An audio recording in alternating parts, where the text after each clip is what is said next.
for one, am grateful, Mrs. Bush, that they are finally bringing civilization to this savage land. I could not agree with you more, my dear. My daddy settled this land, and I know he'll be looking down on us, pleased at how we help the natives. Yes, they've lost their land, but they've gained access to heaven.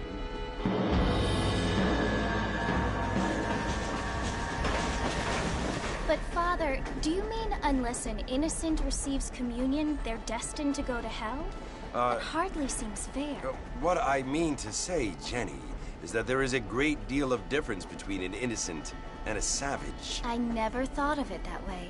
Yes, they lived like animals, but they're happier now.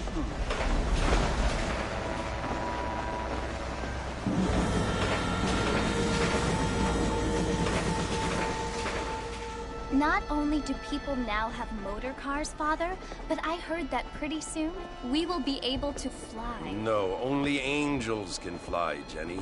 No, apparently people can fly. Didn't you hear? Out in Kansas, a man even got a car to fly. I hardly think so, Jenny.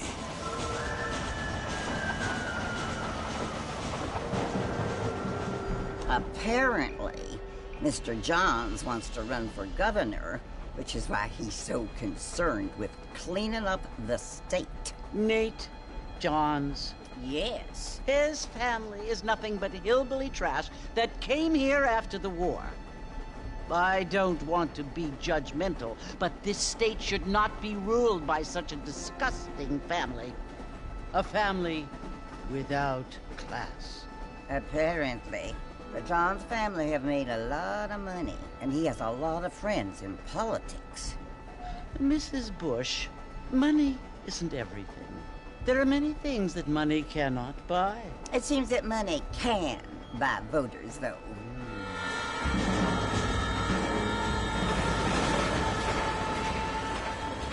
What you must remember, my dear, is that we have been brought here to spread the word.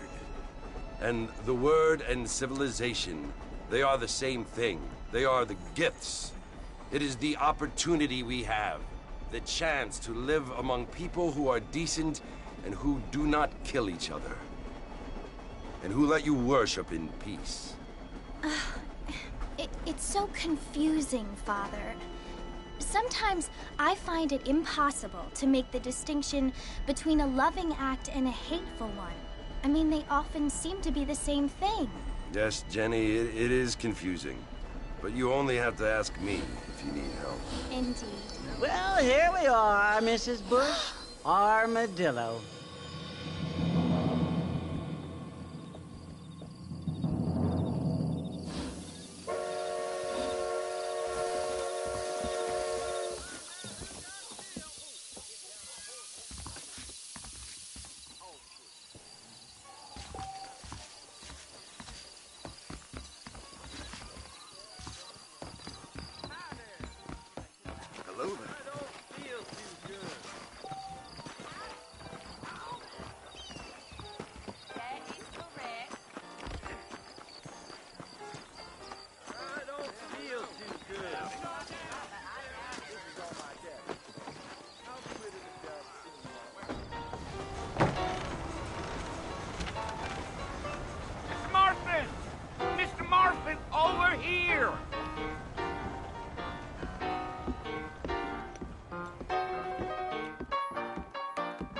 You must be John Marston. Sometimes. I'm Jake. Your friends from Blackwater hired me to guide you. They ain't my friends, but pleased to meet you, Jake. I got the horses saddled up and ready out front.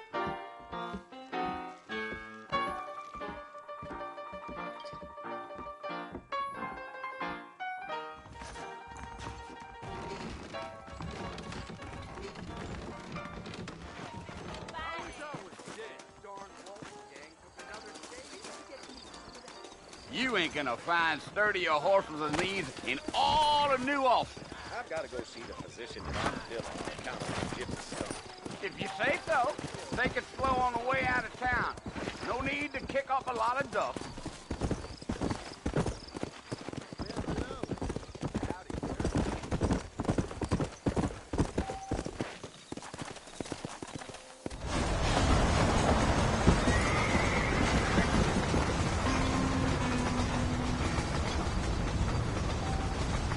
Armadillo is Fort Mercy you want to visit? That's right. Ain't taking nobody up to the fort in a long time. Strange place for a decent fella to want to visit, if you don't mind me saying. Who said I was a decent fella? It's been abandoned for years now. Folks say it was built during the Mexican War. All kinds of soldiers around back then. Why'd they leave? Well, I ain't entirely sure. I heard they had to go up north to fight Indians, or maybe they got tired of being soldiers and went looking for gold. You know how things is. So what are you doing up at the fort? I'm looking for an old friend. Well, like I says, you ain't gonna find many folk round those parts these days. Those you do find are about as sociable as an old serene back-tooth. I mean, I ain't one to judge a man by the company he keeps, but... Well, he ain't been friends for a long time.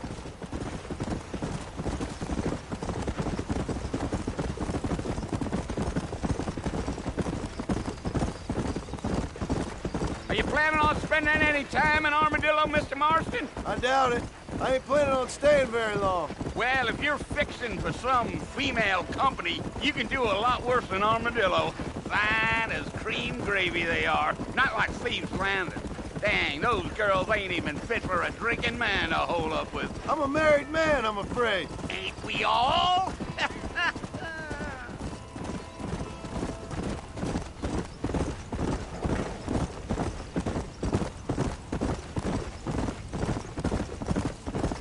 Yeah, so it was the marshal who hired me. Lee Johnson, do you know him? I think I heard his name. Says he got a telegram from some Blackwater big bugs asking for a guide. I guess it's none of my business. That's right.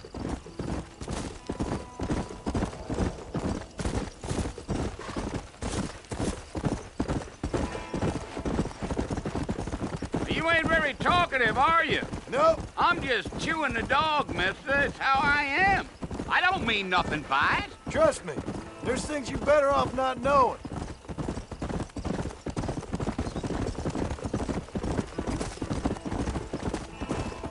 Damn coyotes. What a waste of good meat. Almost there, Mr. Marston. Just over this hill.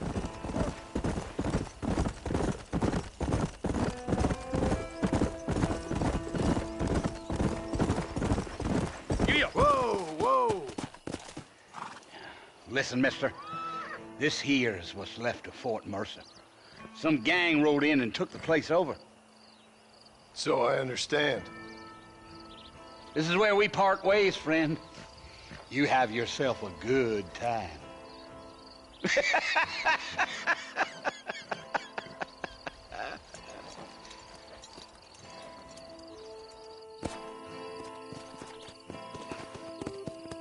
Go.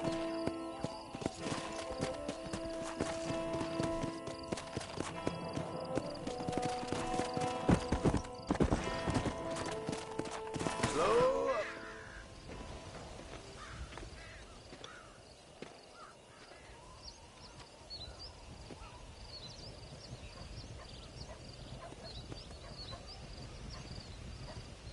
Bill!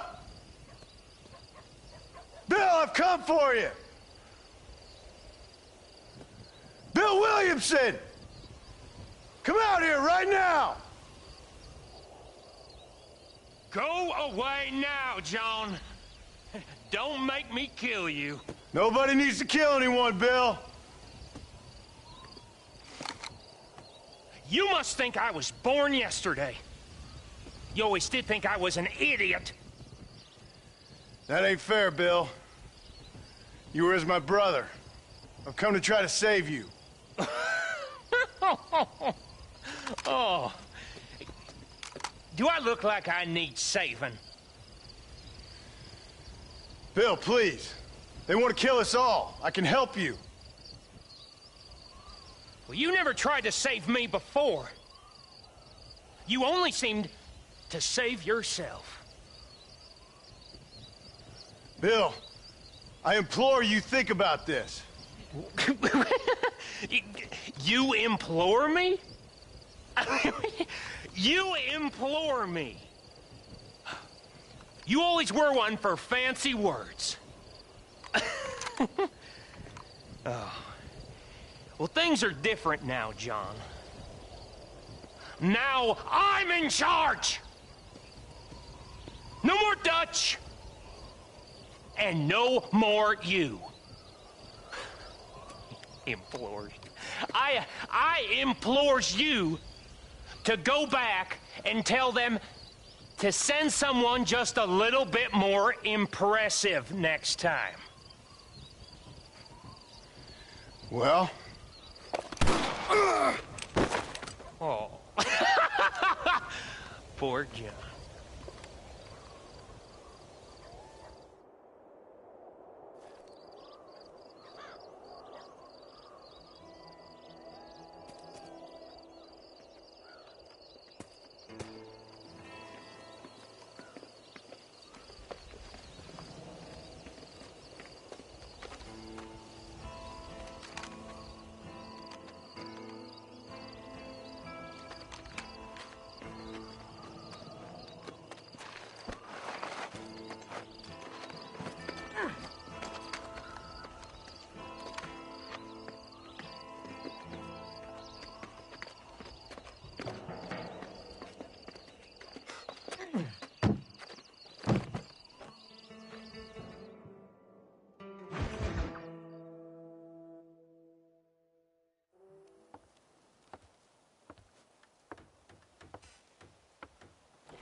Well, you're alive.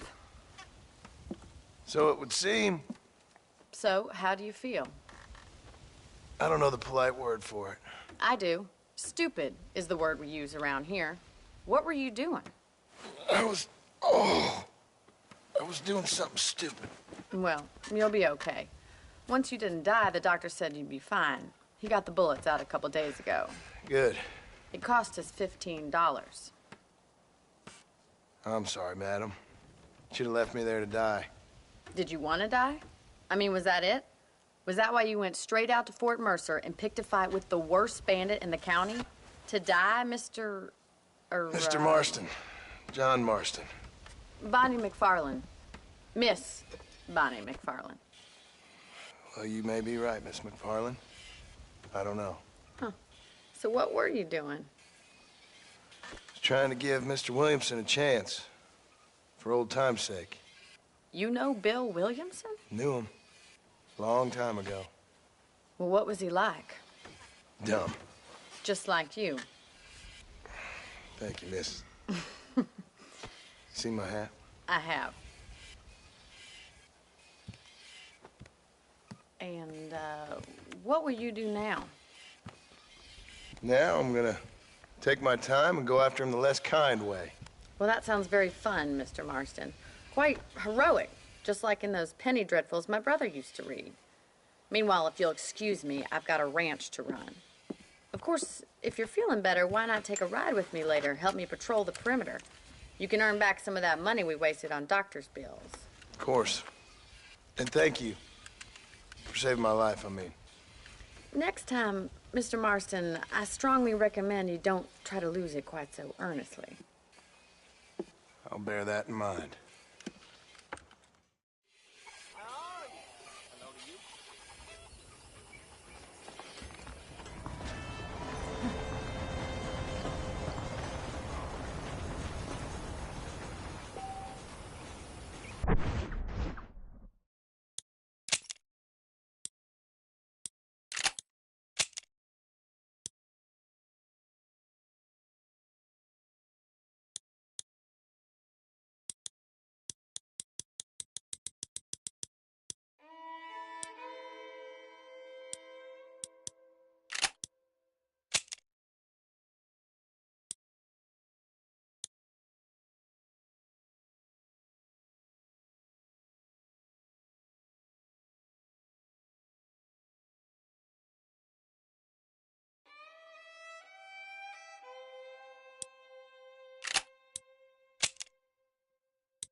Mr. Marston. Back in the land of the living, I see. Figured it's about time I started paying back that $15. I sure can use an extra pair of hands around here. Let's see if we can get you back in the saddle.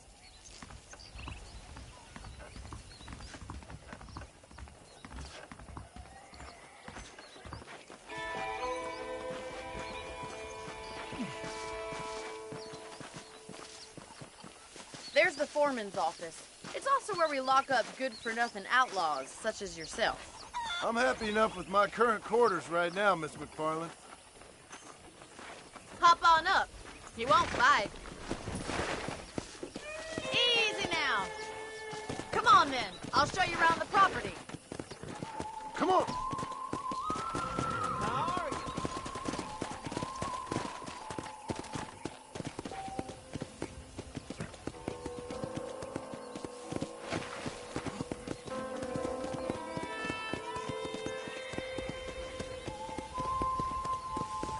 To your right is the general store. You won't find Parisian high fashion, but it's good for the essentials. Very convenient. I don't think I've ever seen a ranch with its own store before.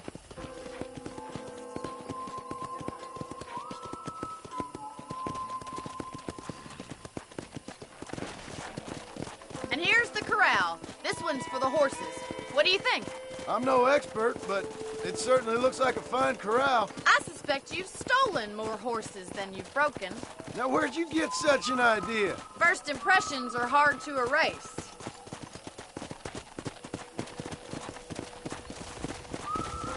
That's the train station. Things sure have changed since the line finally got finished, bringing in all sorts of new folk like yourself. Is that such a bad thing? Change is only good when it makes things better.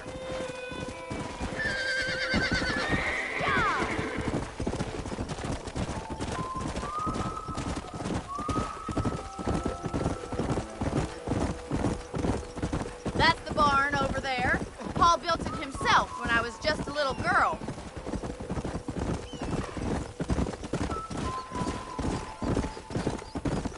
And here we are, back at the house. Let's stop for a while before we head out on patrol. You'll get no complaints from me, Miss McFarland.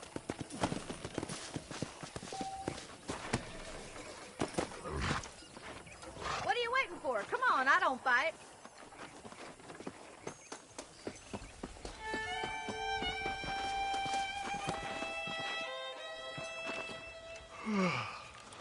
How about a cold drink, Mr. Marston? Thank you, ma'am. Getting shot, then riding a horse seems to take it out of you. I could use a rest. Sure. Come on in. I'll show you the house, and then you can sit for a while. Thank you.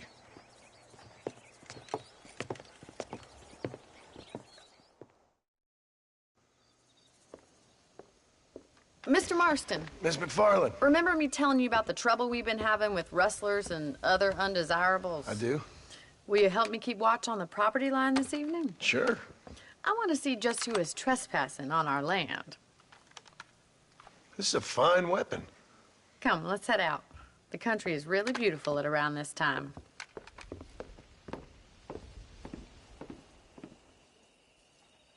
We'd best get moving. This is a dangerous time of night for us.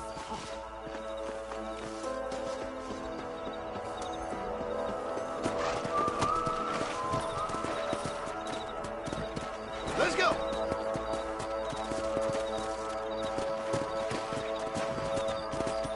Right, follow me. Keep your eyes peeled for anything suspicious. Slow down!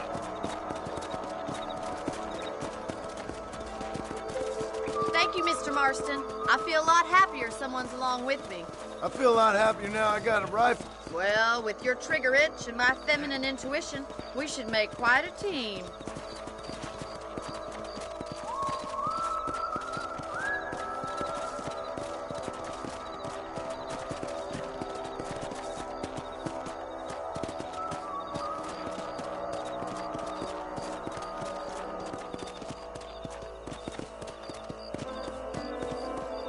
Look, those damn rabbits are at the crops again. Get down and give me a hand, will you?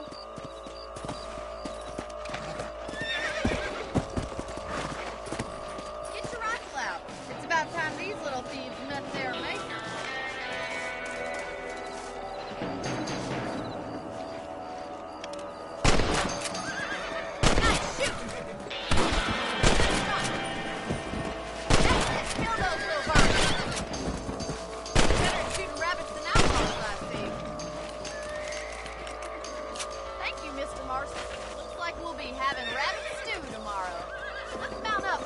the rest of the property.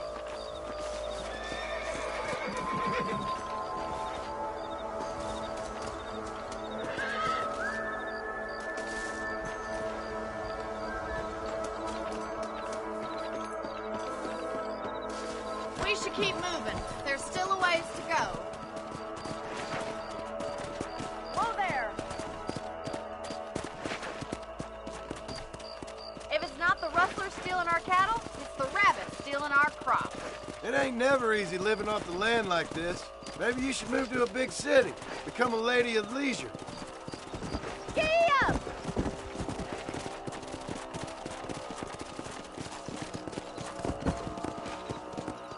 Was that a coyote? Get those pests before they scare the livestock.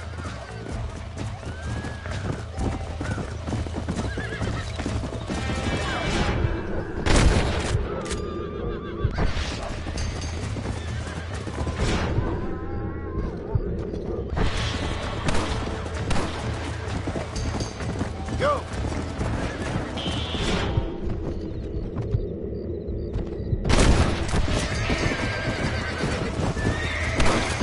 Quick! They're going after the chicken. Nice shot!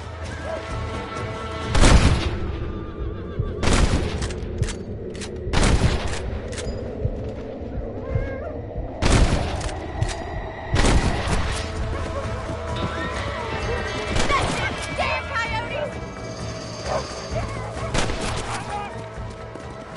Looks like that was the last of the coyotes. Just a shame we had to lose any of the chickens. Come on, I'll show you the way to your room.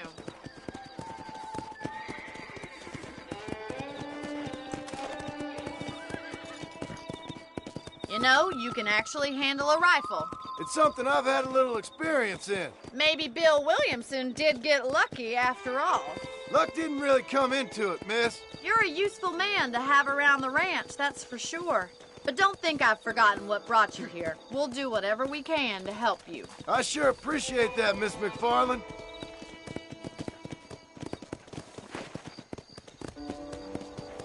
Here we are. Yeah. Come on. Nice to see you.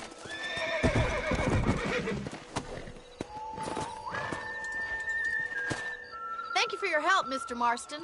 Makes me kind of happy I saved your life. Get some sleep and I will see you in the morning. Good night, Miss McFarland. I believe the town of Blackwater would benefit from some kind of parade. Please be aware of the social disease carried by a certain young lady.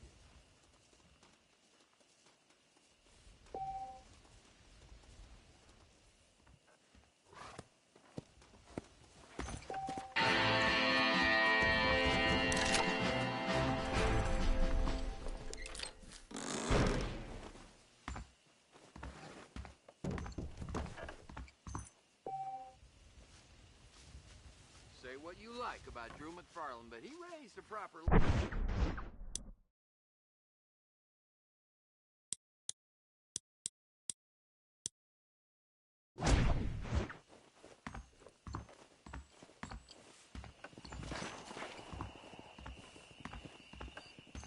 That big mountain line down by the river.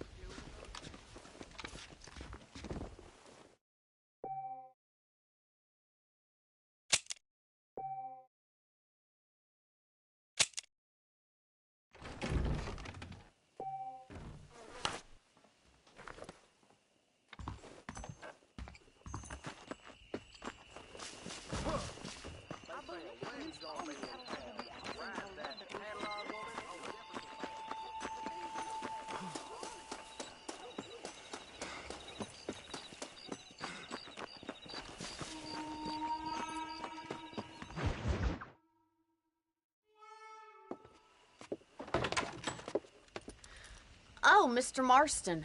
How are you doing today? I'm well, Miss McFarland. Thank you. How are you? Well, I'm fine. Thank you. So, how are your ribs? Fine. A little sore, but apart from a couple extra scars, it'll be as nothing happened. Good. Come in, come in. You know, you never did tell me how you met that Bill Williamson or what you wanted from him. No, miss, I did not. Well, why not, if you don't mind me asking? I I certainly don't mind you asking if you don't mind me not telling. See, it's a complicated and somewhat pathetic tale, and by telling you, not only would I be putting your life in danger, but also threatening the lives of some people that I hold very dear.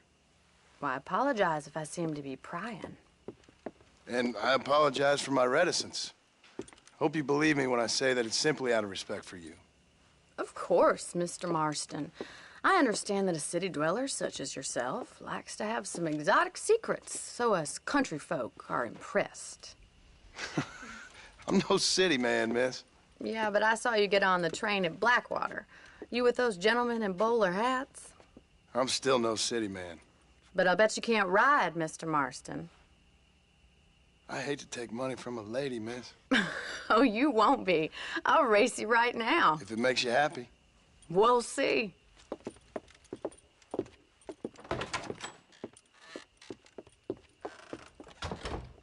All right, I'll show you how we ride round these parts.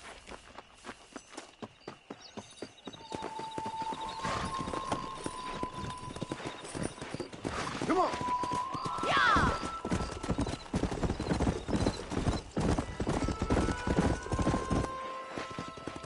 On the count of 3. 3, 2, 1, go! I trust you're not gonna be a gentleman about this. You don't know me at all, Miss McFarland.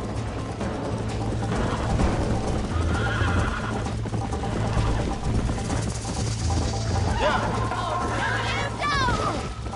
You fool.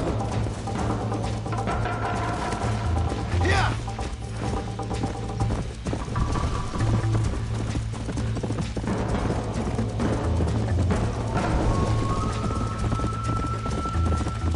Come on.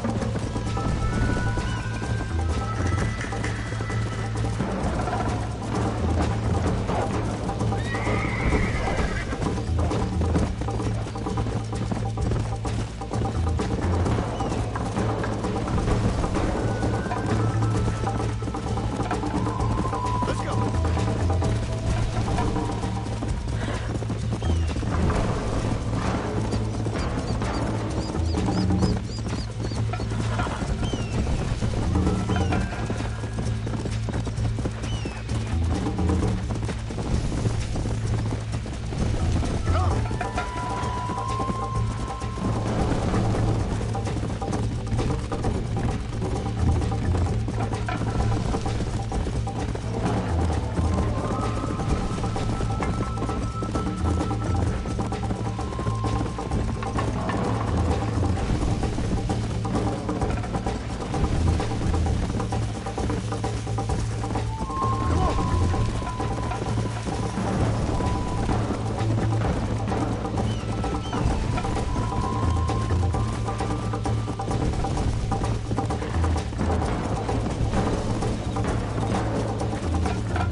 Easy up there.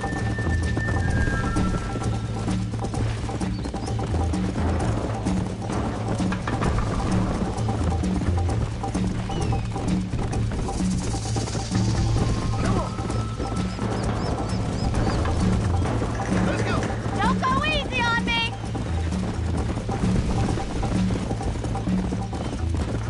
Is that the best you can do? Let's go. Should I wait for you to catch up? Come on. Are you saving the best for last? Giddy up!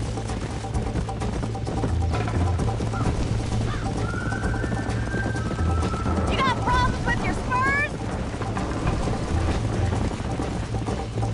Whoa there.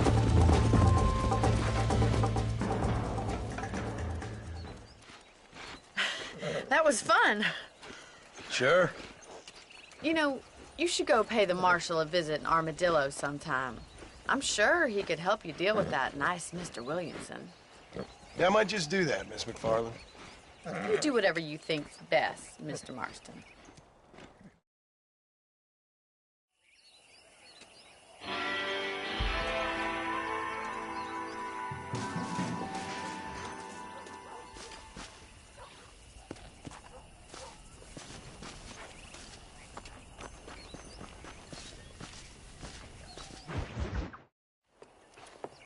Mr. Marston, how are you?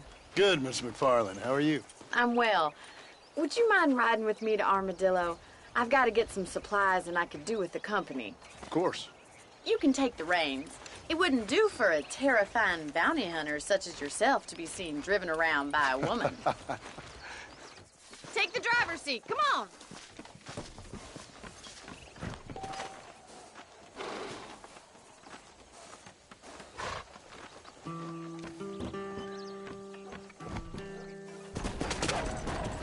You're looking much better, considering you were almost buzzard food a couple days ago. I have you to thank for that, miss. So do tell me, have you needlessly risked your life since we last spoke? No, miss, I have not. Well, that's a relief. Perhaps there's hope for you yet. I wouldn't bet on it. Oh, there's always hope, Mr. Marston. You can't be a rancher in this kind of country if you don't believe that. An admirable attitude, miss. I suppose so. I can't think of any other way to stay sane, Frank. What about you? Have you ever given up hope altogether? Hope hasn't really entered into it. It's not really something I think about. A peculiar outlook. I can't really say I understand you. I can't always say I do either. Oh, don't be so deliberately enigmatic. I'm not, miss. Yes, you are. You are being deliberately obscure as a substitute for having a personality. I just know there are two theories to arguing with women, and neither one works. I'm not even going to dignify that gibberish with a response.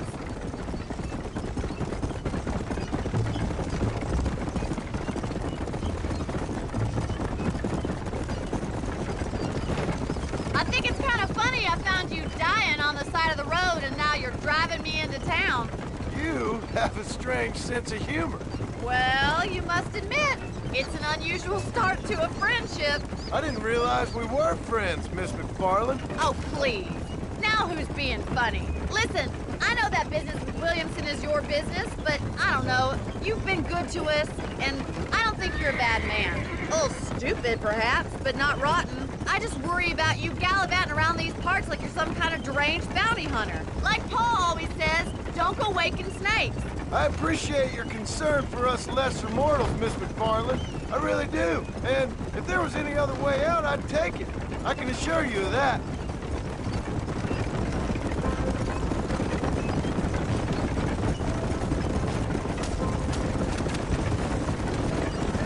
You never did tell me where you live. I have a small holding up in Great Plains. A farmer?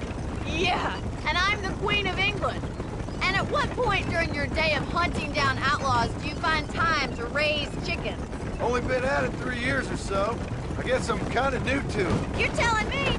So who's looking after this farm of yours right now? Uncle.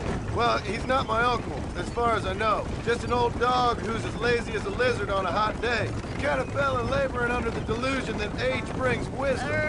Sounds like the perfect person to leave in charge of your entire livelihood. We go way back, and I didn't have a lot of choice. I'd be getting back there if I was you. That's what I'm trying to do, miss.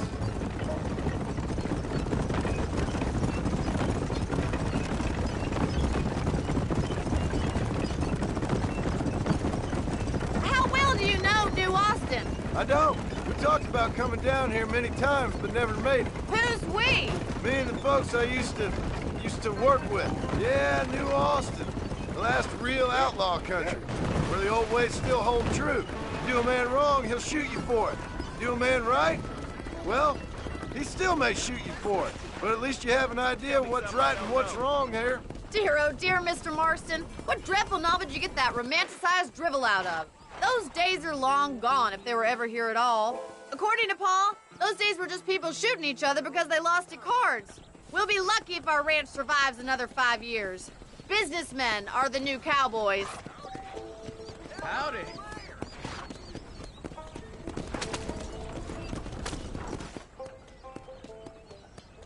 So this is Armadillo.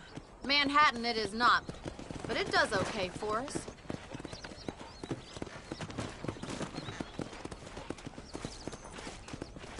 Most important thing for you right now is getting yourself into Dr. Johnson's office to purchase some medicine. The first one's on me. Thank you, miss. I'll pay you back. I'm sure you shall. The doc's a good fellow. He saved your life, so be polite to him. Meet me in front of the general store when you're done.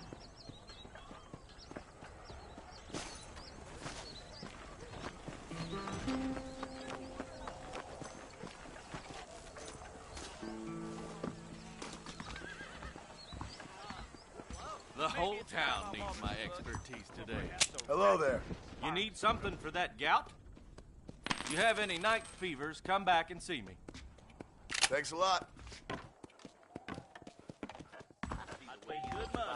On Marshall Johnson.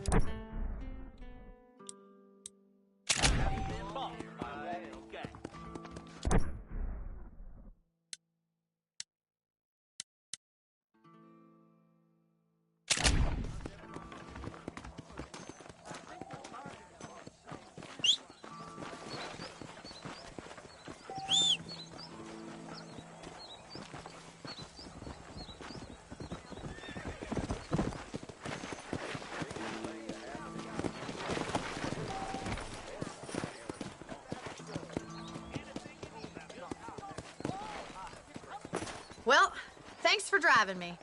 It was nice to be able to enjoy the view for once, and a little company never hurts now and again. You're more than welcome, miss. Least I can do. Thank you for the medicine. Why don't you have a look around Armadillo? You can always take a stagecoach back to the ranch later. I might just do that. Travel safely, miss. Try not to get yourself shot. I won't be around to save you this time.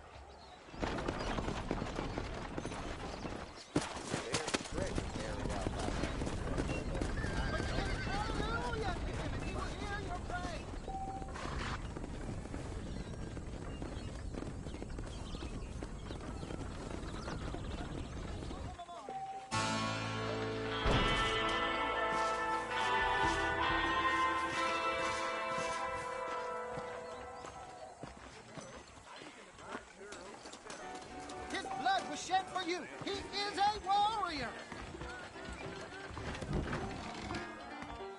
If my daddy had hurried up and died earlier, I might have been able to find a better. Well, hello there, little lady. Oh, monsieur, maybe later. You can make good money for goat meat. Really? You will not perish.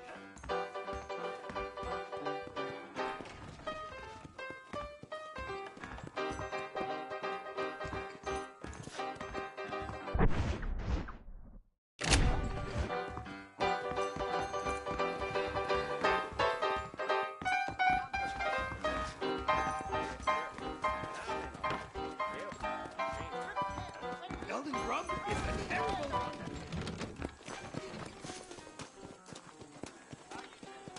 Woe to you. Into the line.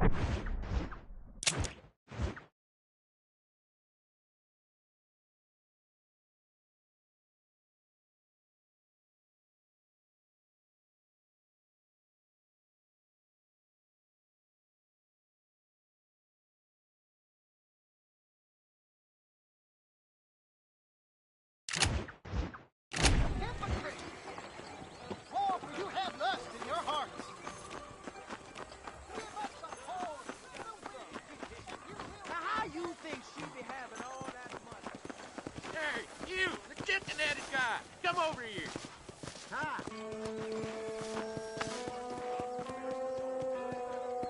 You a tough guy, mister? I hope so. We gonna have a showdown. I don't miss, mister. Bear that in mind. You're making a big mistake.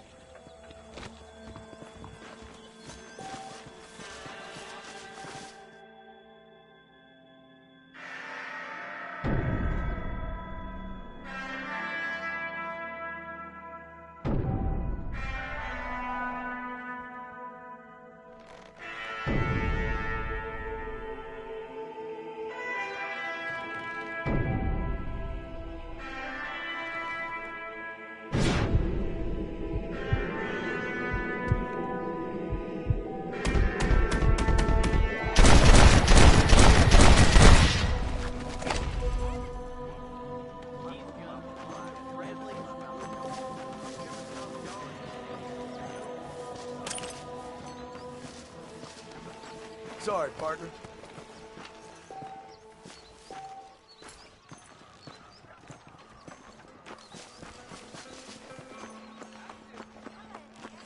Another great day for this.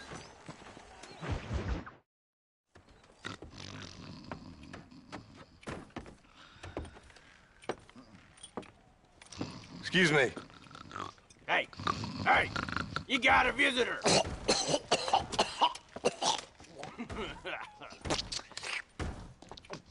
Shut up, you! Now, what you want? My name's John Marston. You wanted to speak to me. I did? Apparently so. Why? I guess because we're both in the business of the law.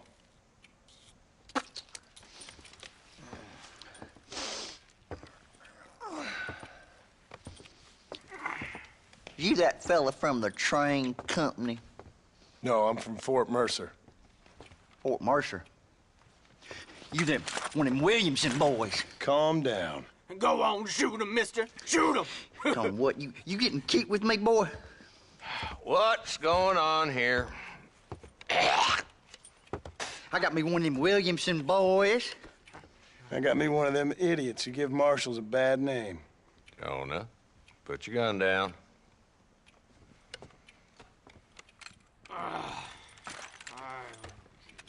You must be the man from Blackwater.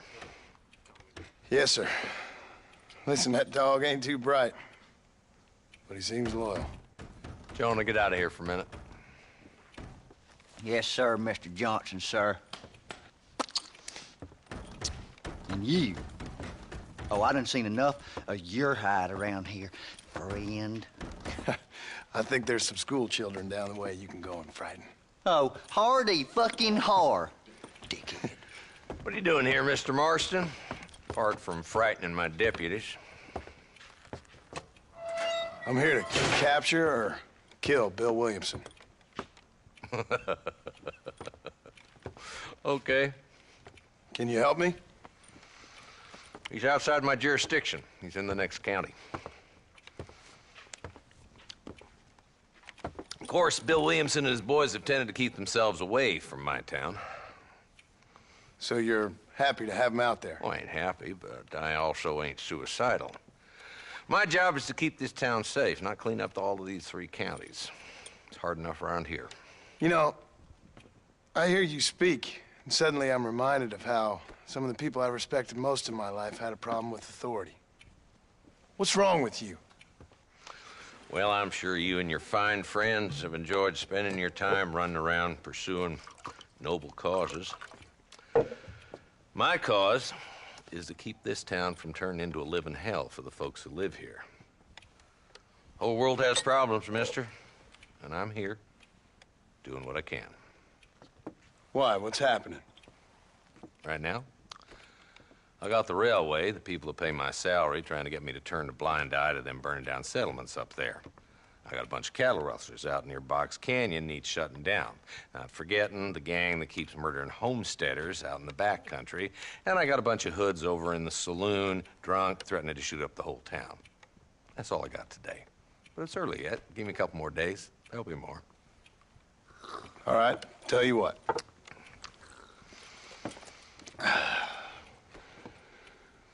Let's go deal with them hoods in the saloon.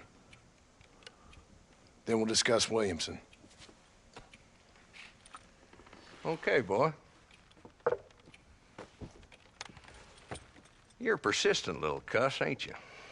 Only when things matter.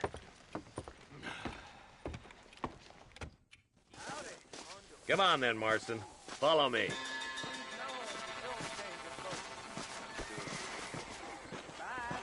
So who are we looking for? Bunch of 2-bit hoodlums, led by this fella called Walton. Goddamn road agents who prey on the stages coming in and out of town. Drivers in Armadillo spend more time with their hands in the air than on the reins these days. And you're happy to let them drink in your saloon? Happy? No. But the way I figure it, better they're carousing in there than out robbing decent folk. That's an interesting approach to law enforcement. I do what I can, Mr. Marston. We ain't the government.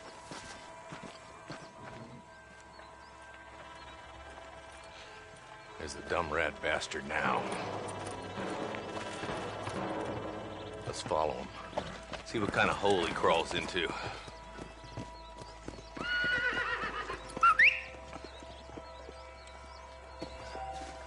Walton's the top screw. Let's get after him. God damn it, he's on to us. Get after him.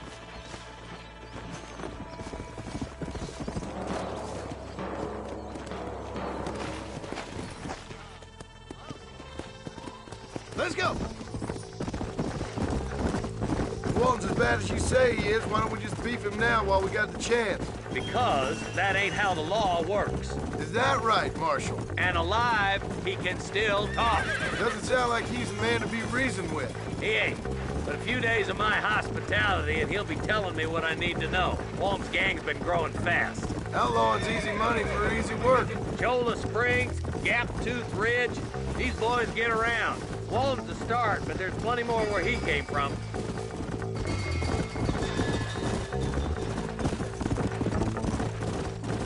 Come on.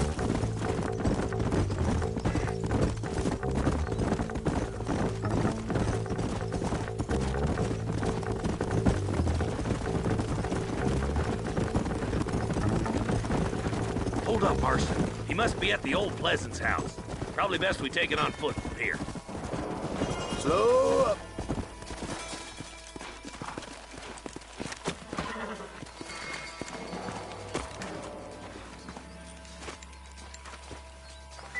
Looks like we got company, boys.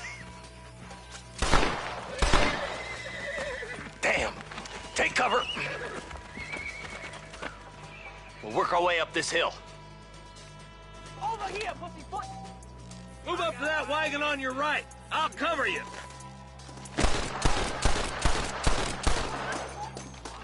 Behind the crate, Marston. Smoke him out. You boys just ain't that tough. You couldn't shoot a fart out of your own ass. Now move up to that crate. I'll cover you. Take that fella behind the rock, boy. You should have stayed in armor. Guess I'll make a gunman after all. I got you, boy. Make a move for that shoulder. My apologies, mister. Stand with me. Look out. There's one behind the outhouse. How did you idiots survive this long?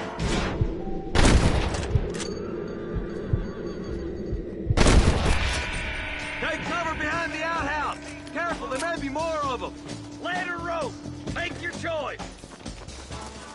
Oh, my good God. Here, cocksuckers. Follow me. Your clothes are going to be a lot redder. I've dropped 100 fools like you. That wall's inside the house. Let's see if we can take him alive.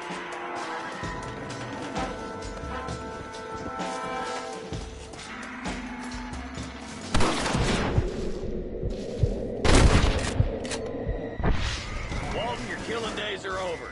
It'll be trial and the rope for you. Not a bad shot, Mr. Marston. Why don't you check in with me next time you're in town? I don't want to be no policeman, Marshal. Nor did I, my friend. I can promise you that. I'll see you soon, Mr. Marston. Yeah. Yeah.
Someone might as well have this.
right on you, friend.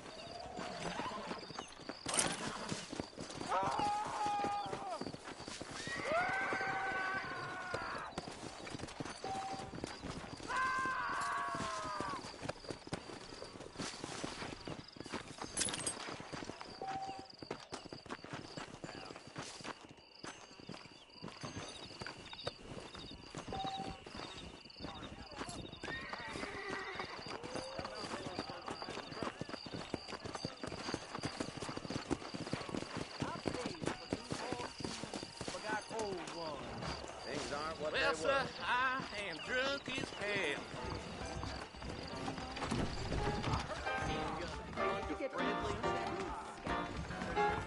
You want to spend some time with me?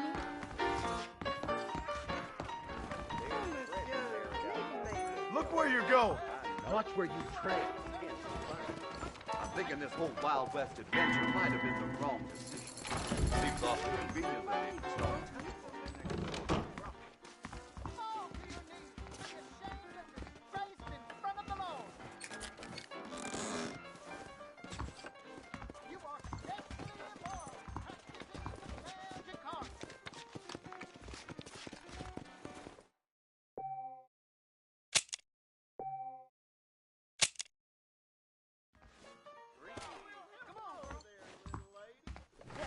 You will?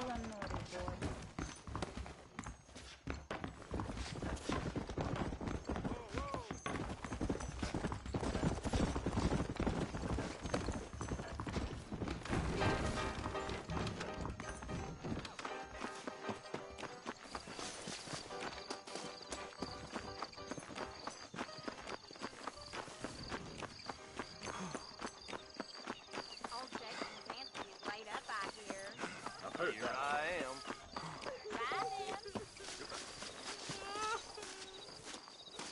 Oh, they took my boy. My boy. Who did? He's missing. He's only a youngster. My boy is missing.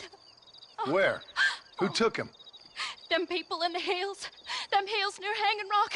They took him. Can't the police force help you? Oh, they can't even help themselves. Please, sir. My son is missing. I need your help. If I find him, I'll bring him back to you.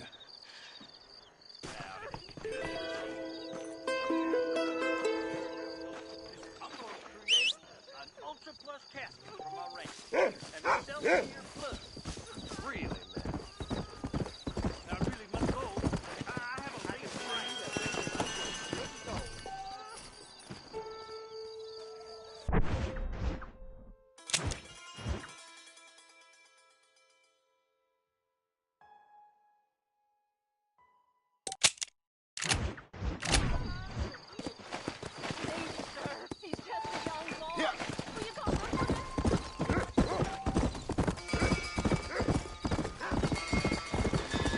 Load up now.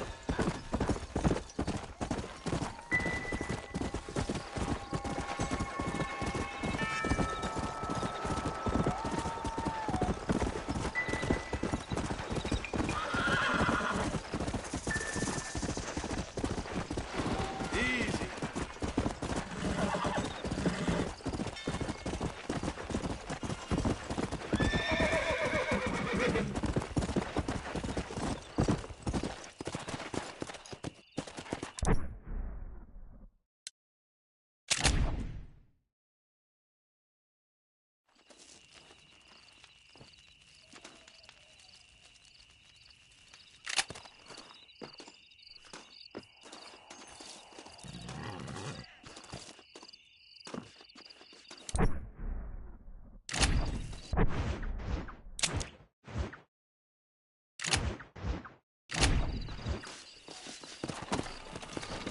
Let's go.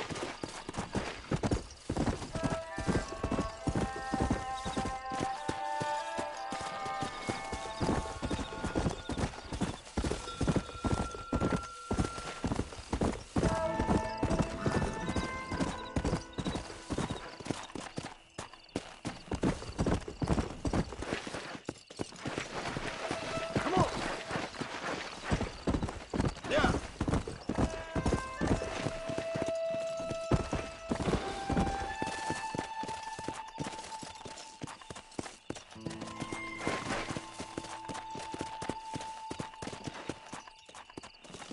Let's go.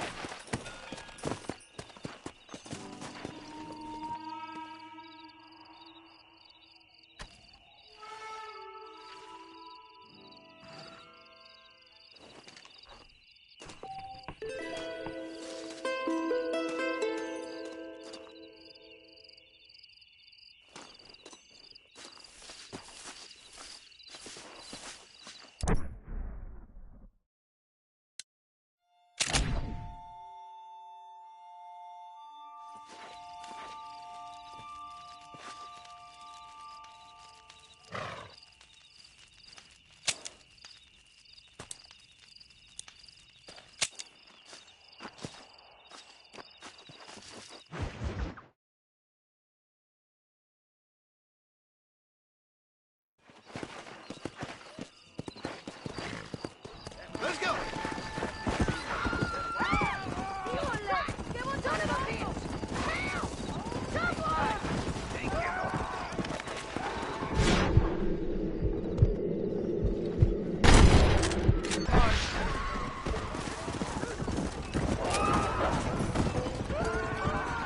Suppose not all men are bad. I won't forget what you did here. You take care, lady. There might not be anyone around next time. What have you got for me?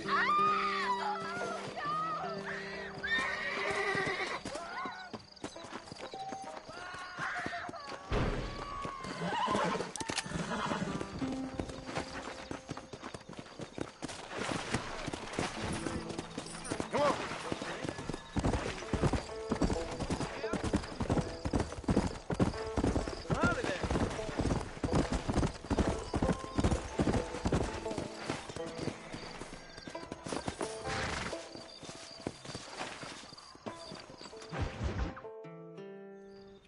Hello? Hello? It's Armadillo 731. What is it with these things? Hello? It's a new line. Hello? Hello? Sounds fun. What's happening? I have no idea. Yeah, if it's important, they'll send someone down like they did with you. Suddenly, the world is full of theys. Yeah. I remember when we first got here. We used to consider people from Dade County to be exotic. Now guys can get here from the Midwest, and they can do it in 6 days. Things have changed. They've gotten away from me. Hello? I don't understand it no more, boy. Honest to goodness. I'm not sure I do. Marshal! Marshal! Marshal! I just been up in the canyon, spying like you said. I think I seen me a couple of them rustlers. I think it was the Ballard twins and a couple of Mexicans. They up there right now? Well, it was a group of 4 men rounding up Mr. Gulch's livestock, and none of them looked like any of Gulch's hands, so yes, sir, right now. That sarcasm's most unbecoming, Eli. It's gonna hold you back in life, even worse than your lazy eye. All right, let's go. You ride with us again, Marston? Will you help me? I will try. It'd be my pleasure.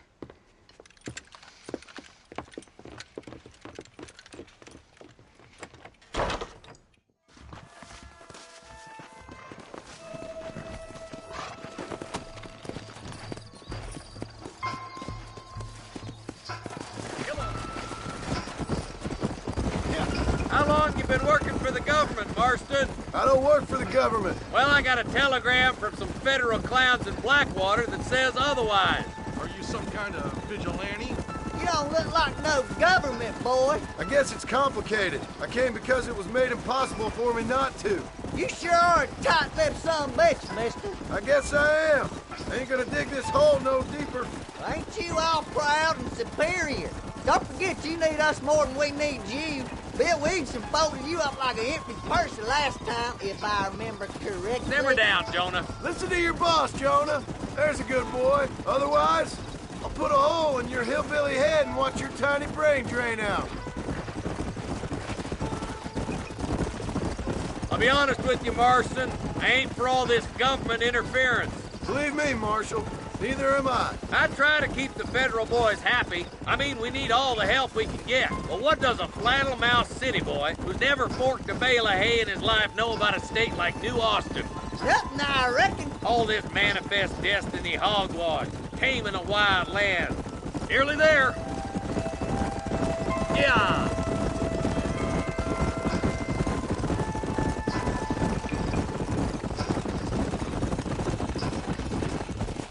Everybody dismount.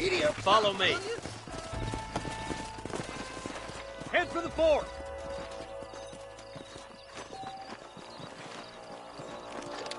Be ready, boys. We're probably going to be outnumbered.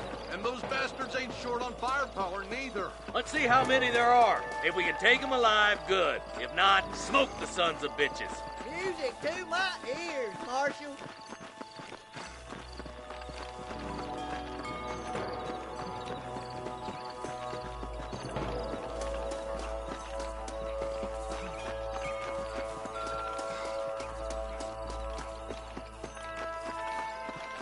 Damn! Those bastards were waiting for us! Stay with me!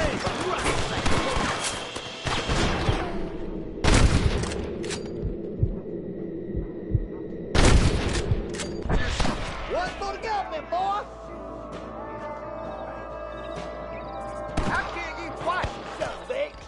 Let's split up. You take the left, boys. I'll go right.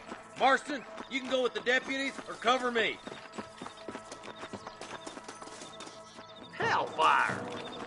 Hurry up! Stay with us! I doubt you'll be needing this.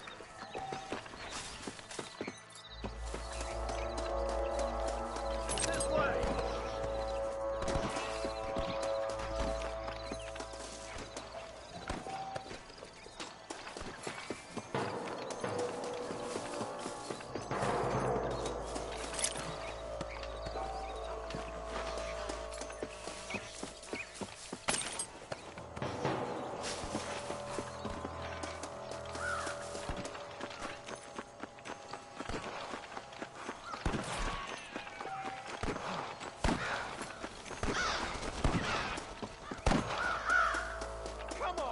Eyes up, boy! Behind that rock!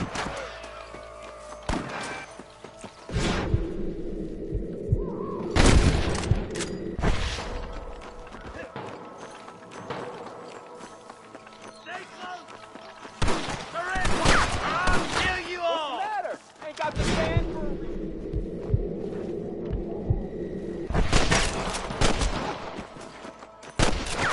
That'll do it. Come on, let's keep moving. You're dead, friend! Look, the deputies are making progress.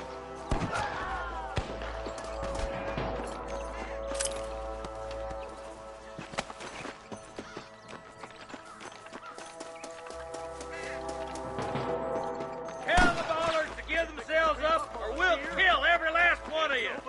Watch out! More of the bastards! Come on, Marston. I can't take them all by myself.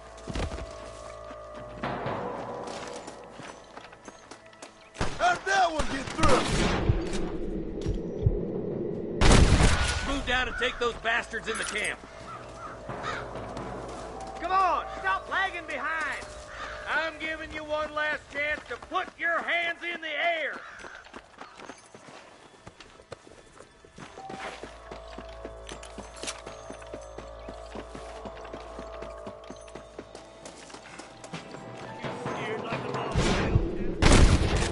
Nice shot!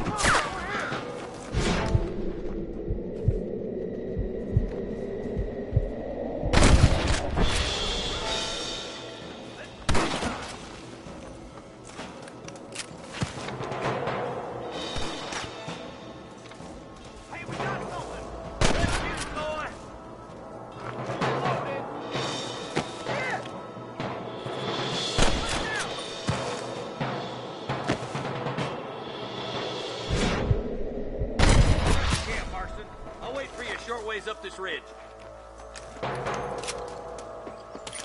Can I borrow this, friend? Damn you!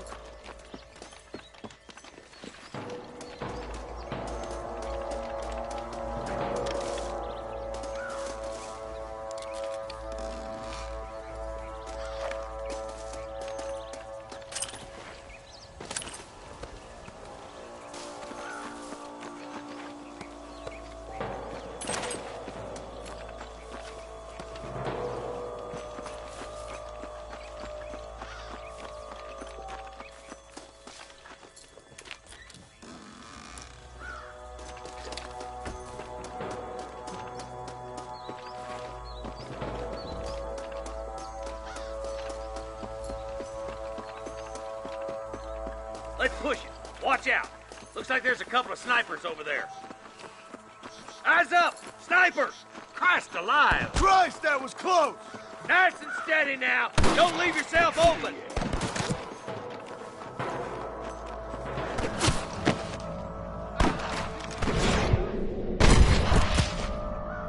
There's one. Let's clear out Pike's Basin once and for all.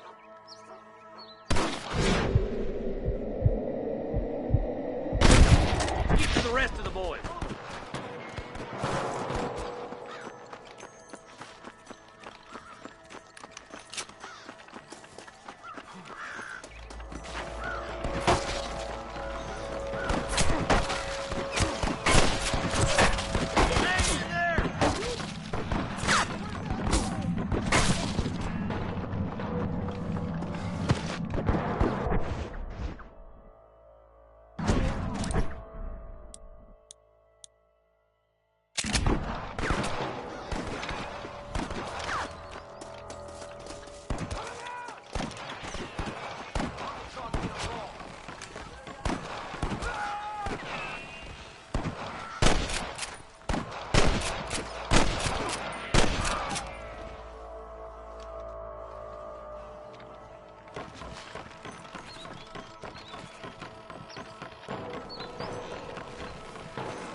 This looks as good a spot as any.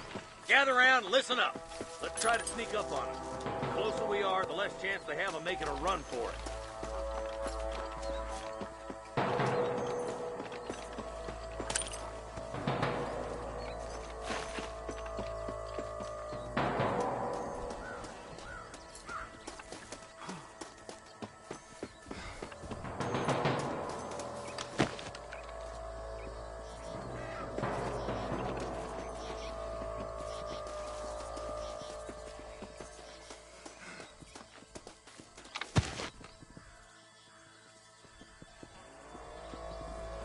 I see you, boy.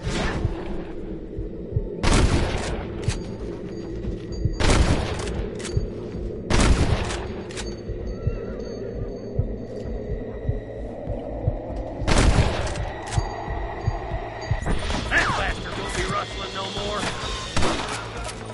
I hope you got money for a funeral!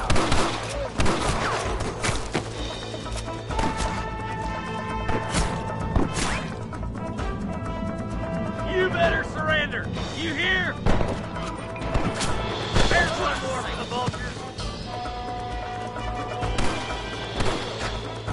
To the victor, the spoils.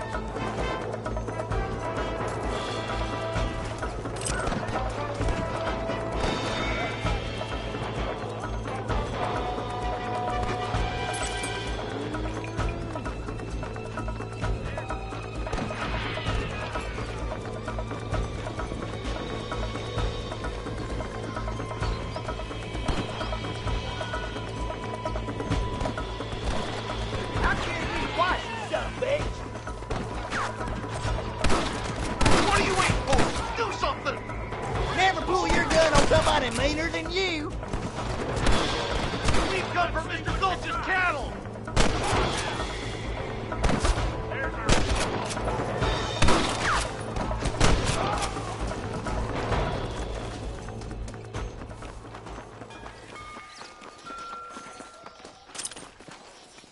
I think that's all of them.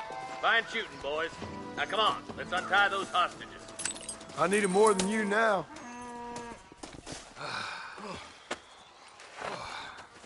Thanks, Marshal.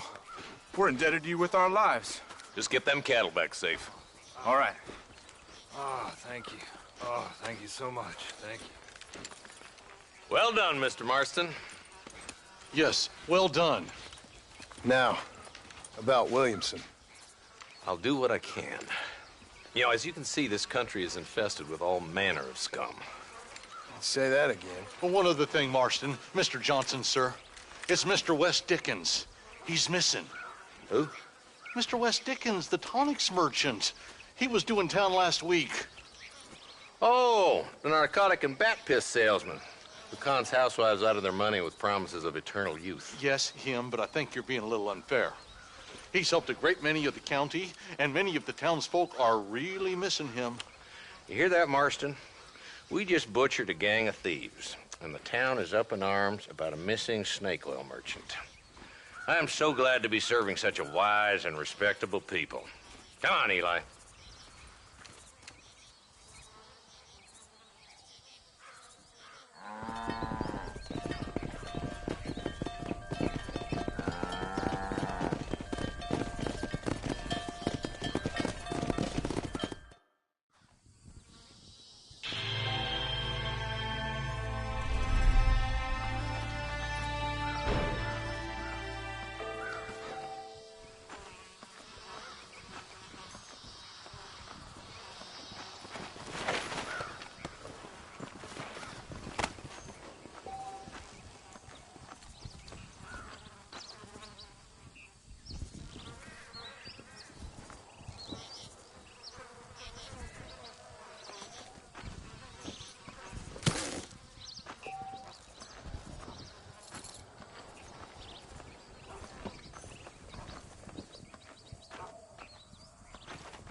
I'll be having that.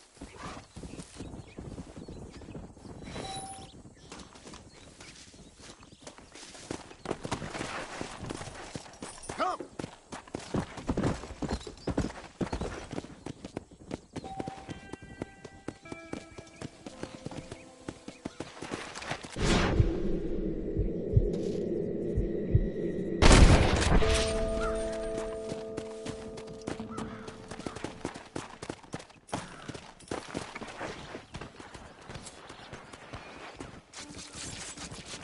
This is dirty.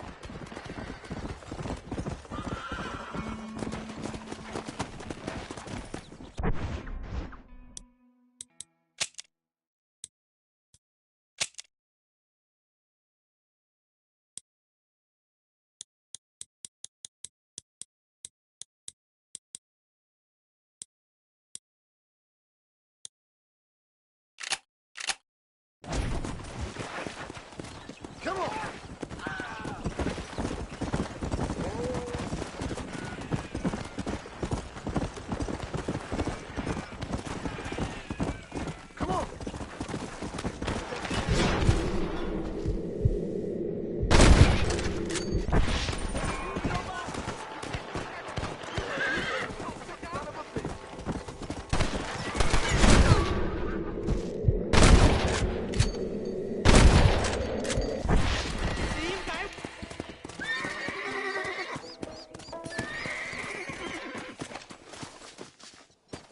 There's much treasure here. You want map? I retire.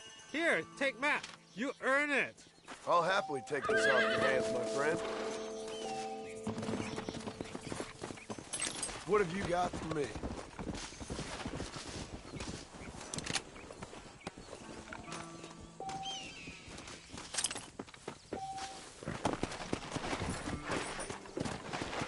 Let's go.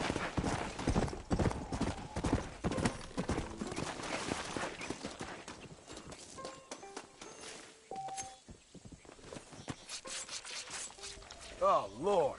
This is nasty.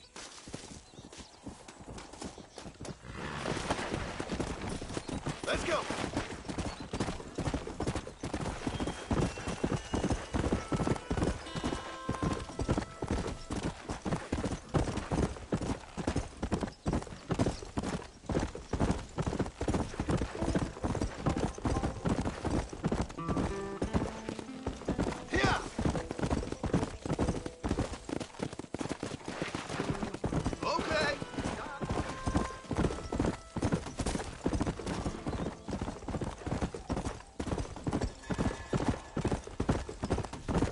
Go!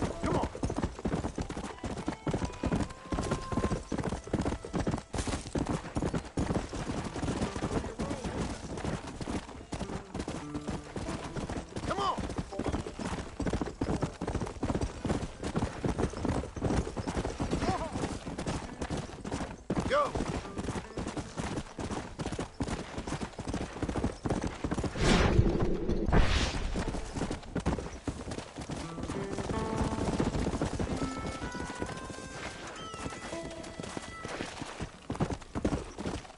Come on!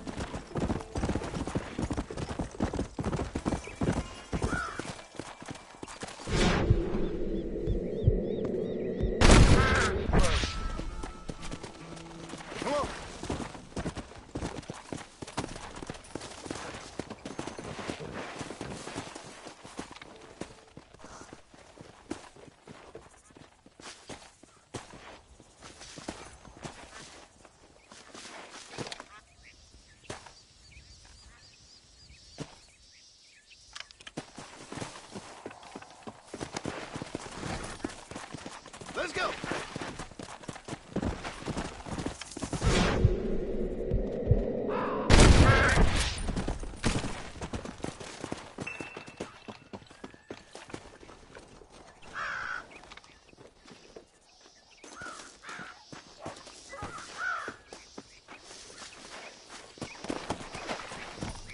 Yeah.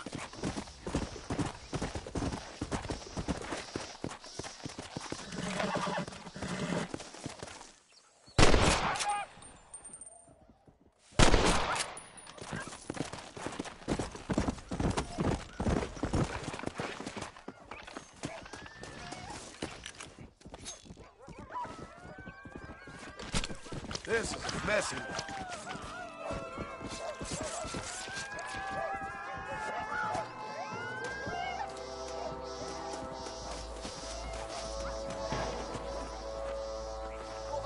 God, help me! I'll make this quick.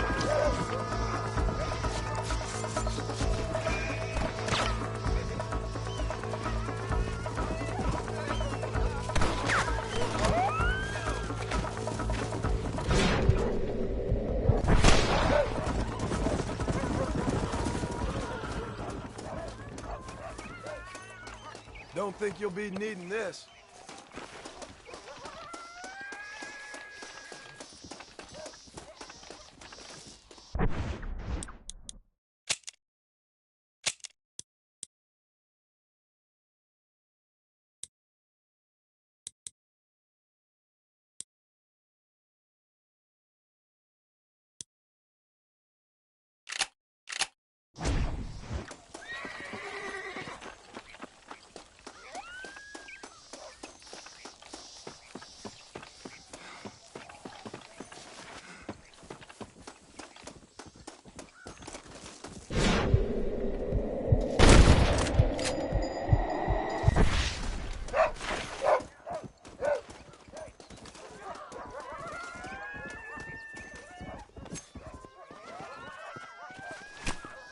Lie still.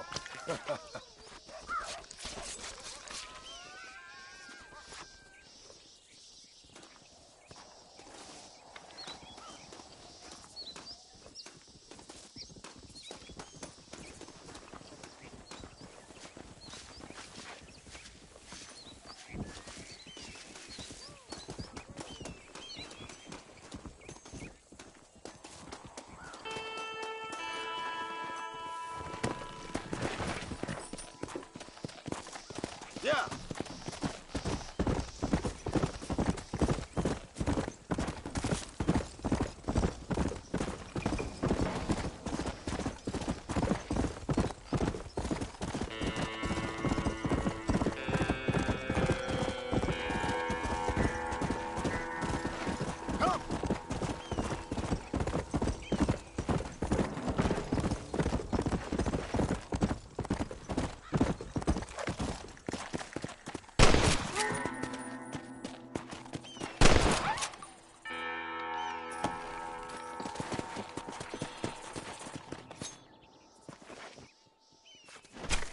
Tough one, ain't you?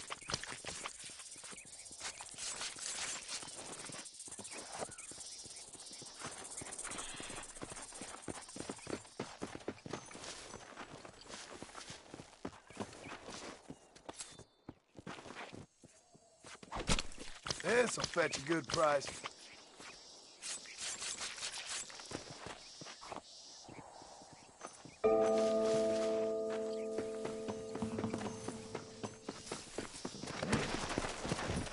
Come on!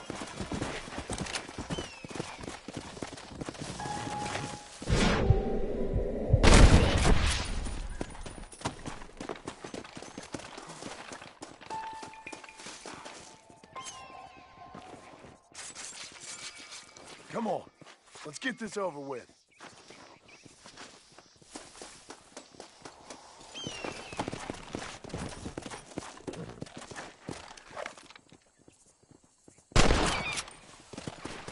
Come on!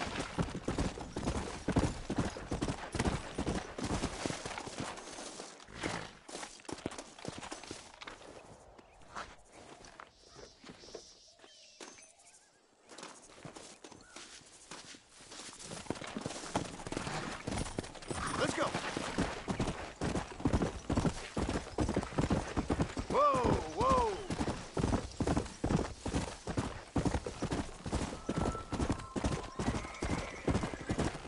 Hey, you there! Don't get past somebody! Give me my fingers.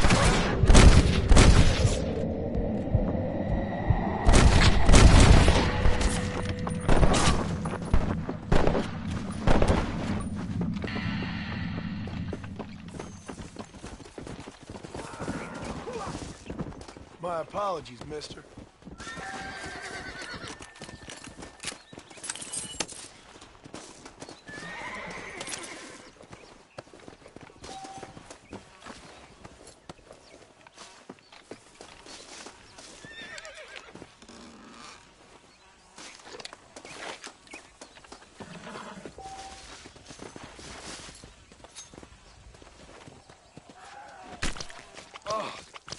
are you eating?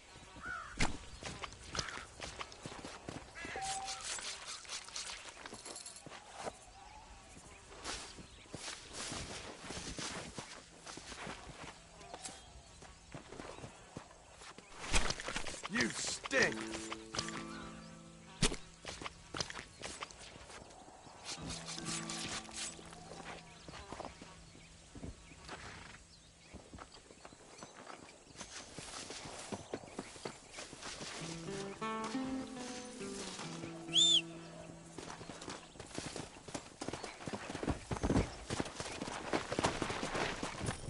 Let's go!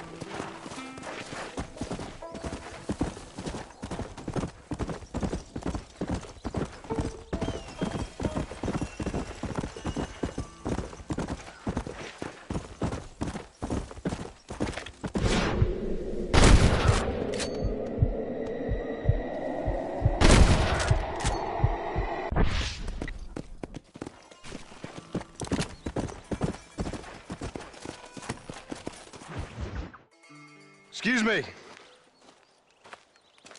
Excuse me, sir. You need help? Mister, you alive? Fuck. God damn it. Good heavens. Excuse me? I said, no, I'm not okay. Do I look like I'm okay? You look pretty good for a corpse. Praise be. Move up, mister. Time to get you to a doctor or an undertaker. Whichever you need once we get to town. St. Peter, open up them pearly gates. I'm coming home. Come on, mister. Come on.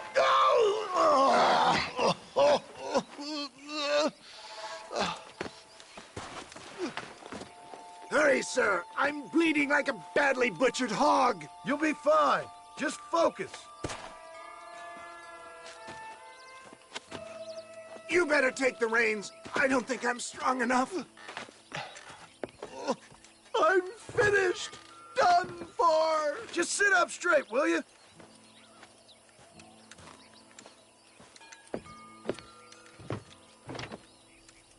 To Armadillo! Godspeed!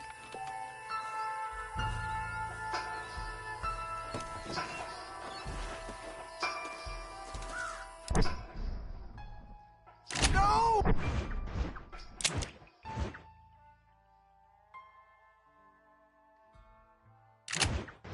Don't leave me! For the love of God, stick to the road! We must hurry!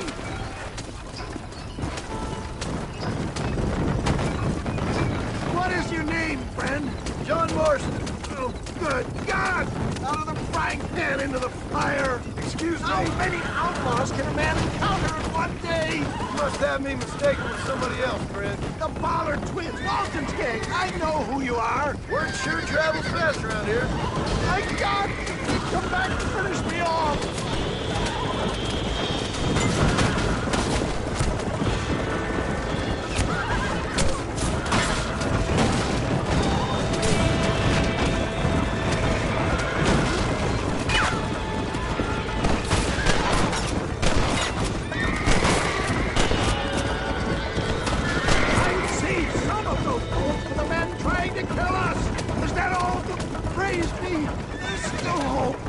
What the hell happened to you? Bandits! Hoodlums! The scoundrels dropped me blind and left me to die! I can see that. Once again, I'm the victim of my own success. They seem a man in a well-cut suit and this happens. Do you know who they were? No idea. I'm not the kind of man who has enemies. You do now. I give so much and still they take. We live in an uncivilized and graceless world, friend. They don't appear to be giving up.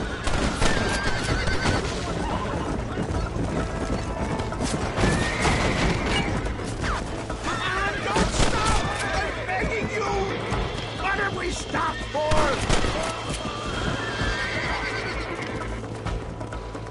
I knew you'd come. What? I knew this wasn't my time. He has a great importance for me. You're delirious or plain dumb, friend. Fate brought you to my aid. Why else are you helping me? There's Armadillo! Faster, John! Faster! You're driving upside down!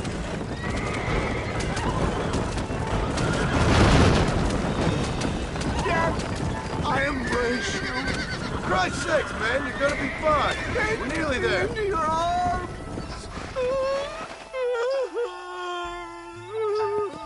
You need more than a doctor, my friend. We're here. Stay with me. Oh, where the devil are we? Armadillo. We made it safe, you'll be happy to know. Thank you, sir.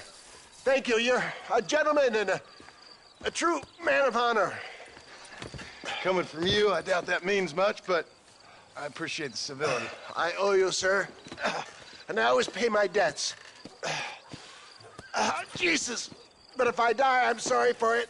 If not, I'll be your man for... Let's get you fixed up first. Then we'll decide what you're my man for.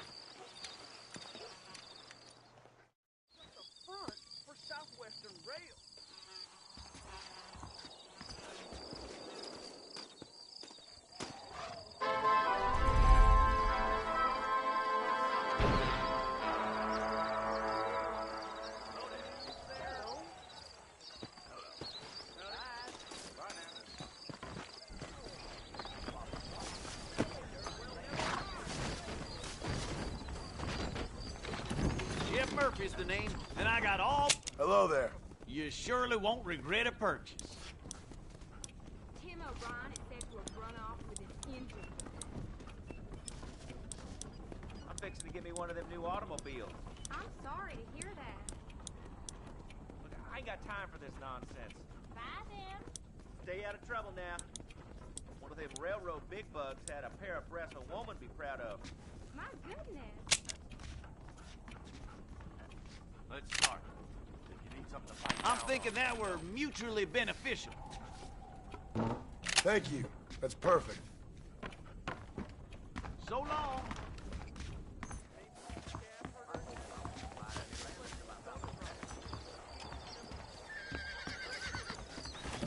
Not feeling ill, I hope.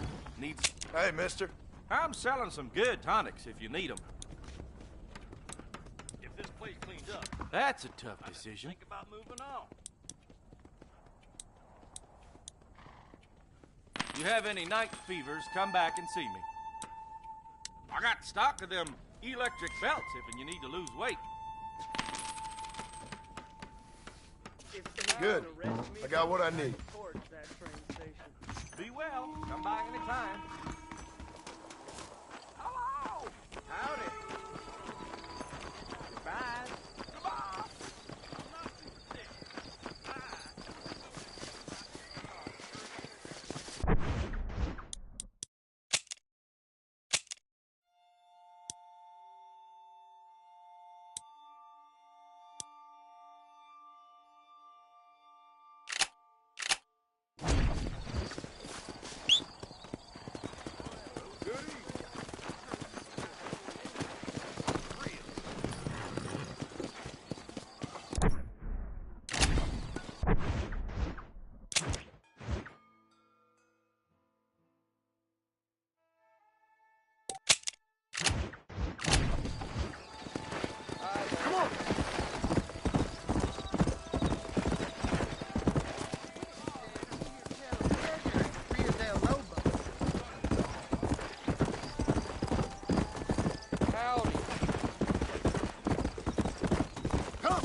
Come on.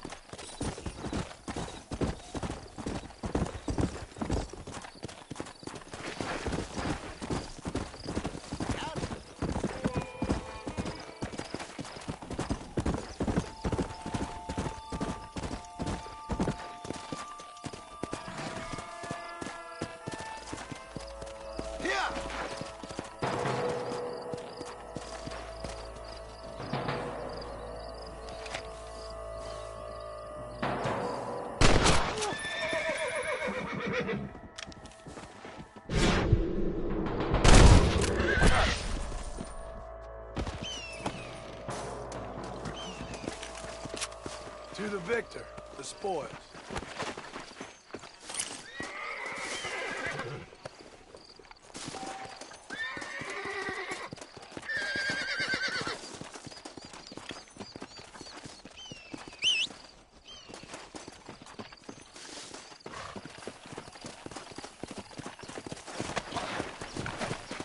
Go!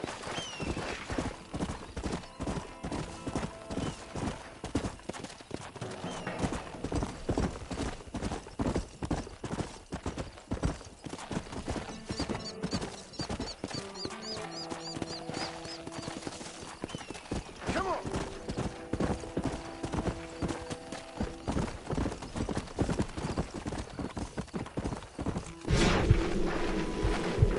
Bottle of the fish.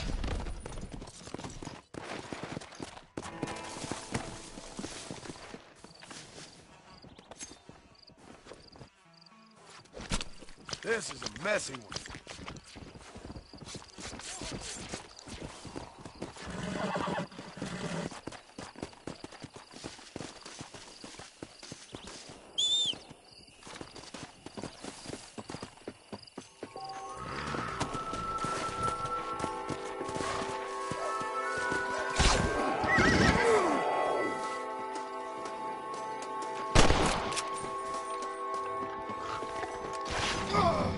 Llama's like food to you!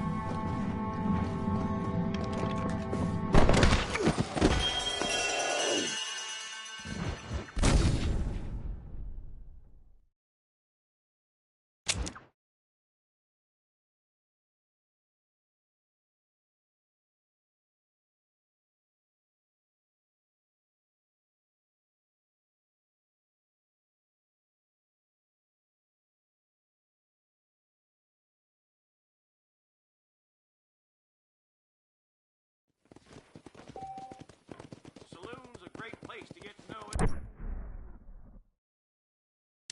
You have luck.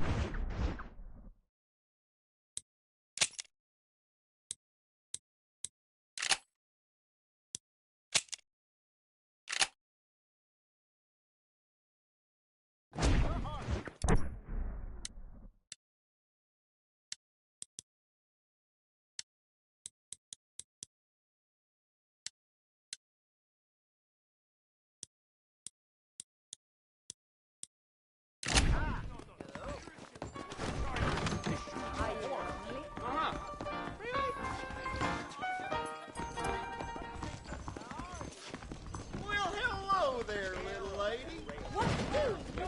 I'm sorry, pal.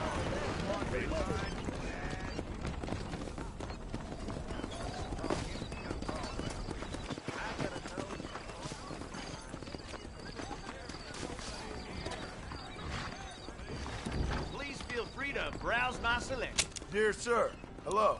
There you go. That's what I need. So long.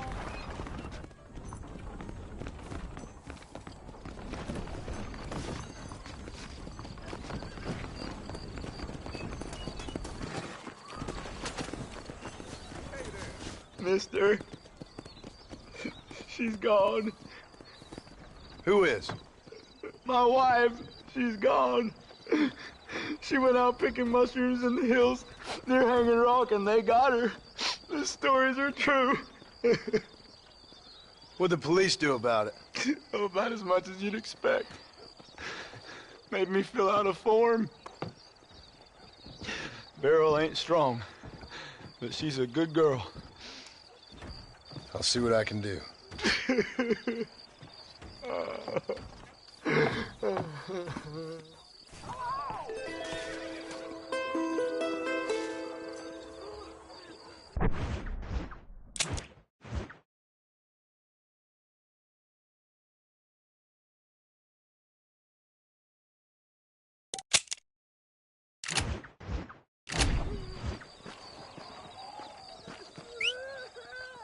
You go look for her? I'm losing my mind.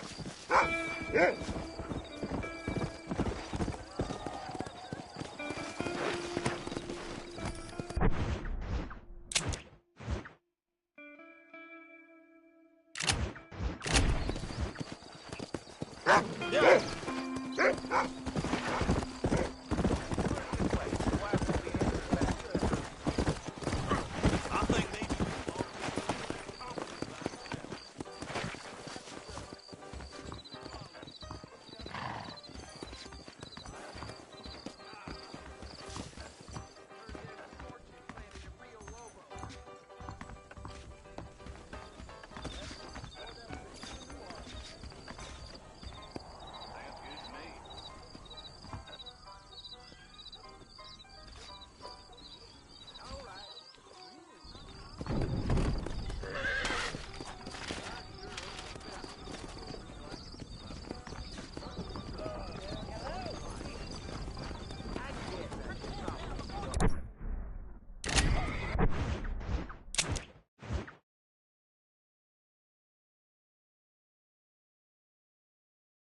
there.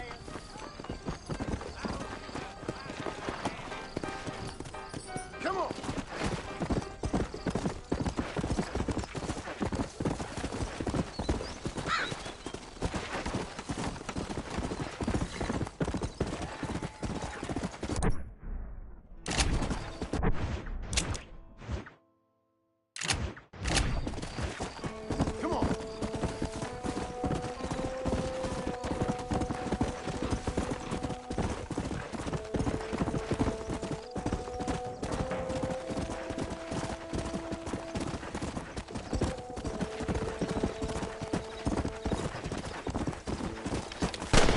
That old friend.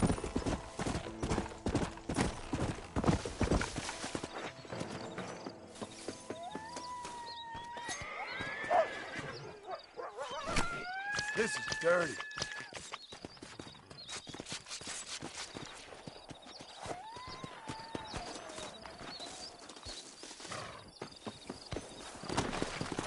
Come!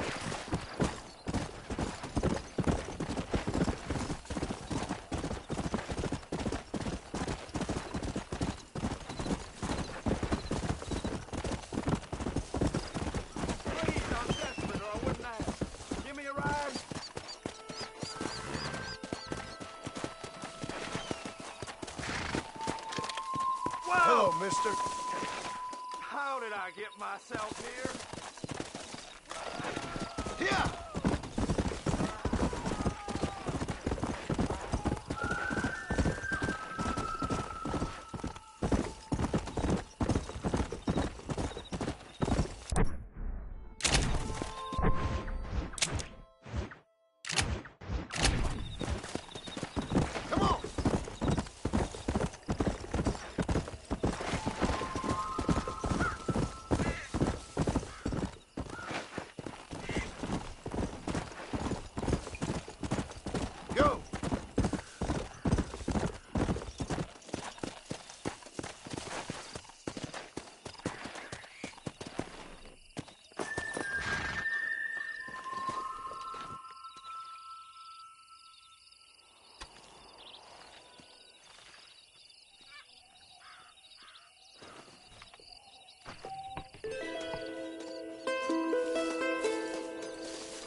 Follow Charlie. He's a good one to sniff out trouble. Stay close to Charlie.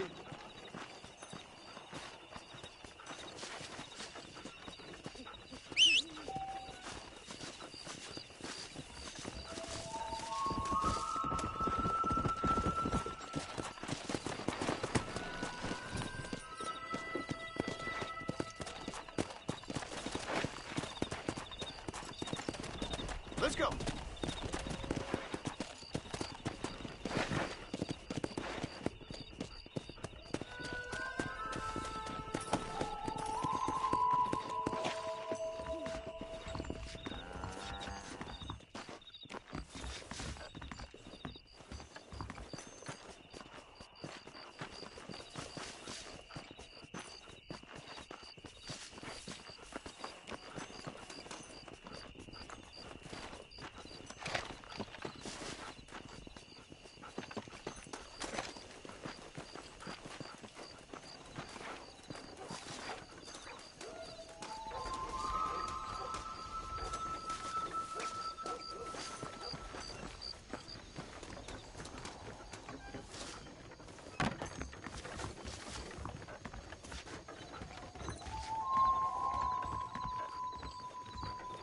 Greetings.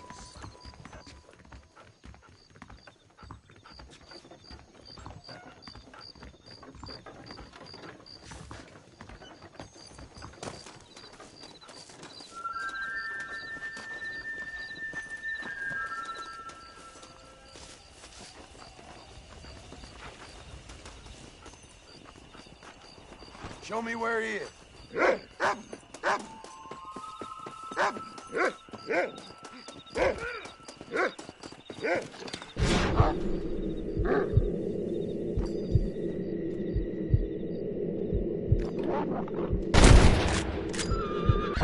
that came from!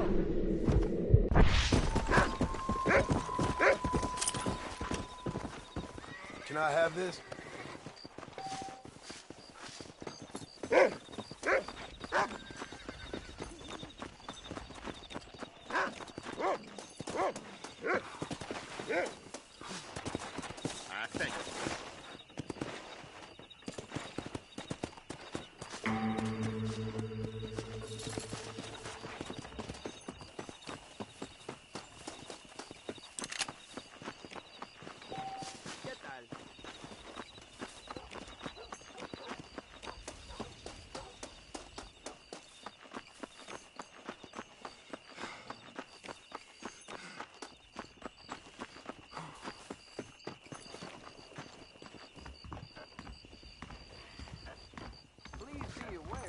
Social disease carried by a certain young lady.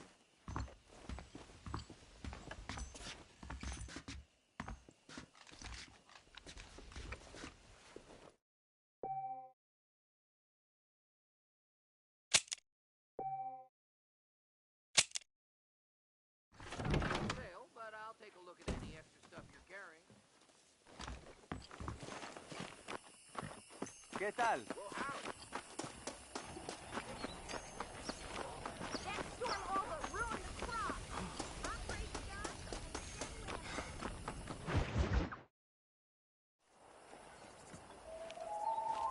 Mr. Marston, I've been hearing about your plans. Have you, Miss McFarland? Yes, from Lee Johnson, to settle here and build a life for yourself. I'm afraid those aren't my plans. See, I already have a life. Well, I had one, and I'm trying to reclaim it. Or maybe what you could say is that I had two, and I'm trying to end one of them so the other can survive. You do so love to talk in riddles, Mr. Marston. Do you do that, I wonder, as a substitute for having anything interesting to say?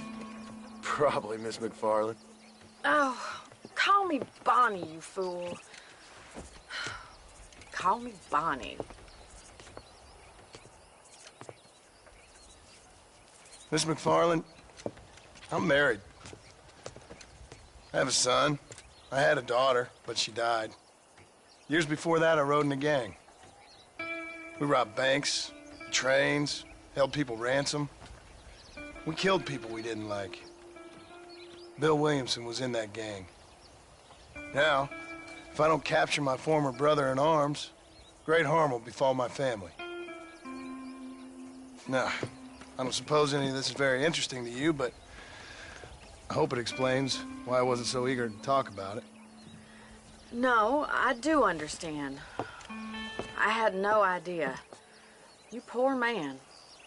Even in this new country, memories don't really fade. My father was an illiterate Scot born on the boat into New York. He never saw his homeland, but to hear him talk about it, you'd imagine he only ever ate haggis and wore a kilt. And he hated the English for what they had done to his great-grandparents that he'd never met. People don't forget. Nothing gets forgiven. That's true, especially when it comes to money. And you know, even now, after all his labors, my father's debts are still terrible. I worry every day about us losing the ranch. It would kill him. My father died when I was 8 years old.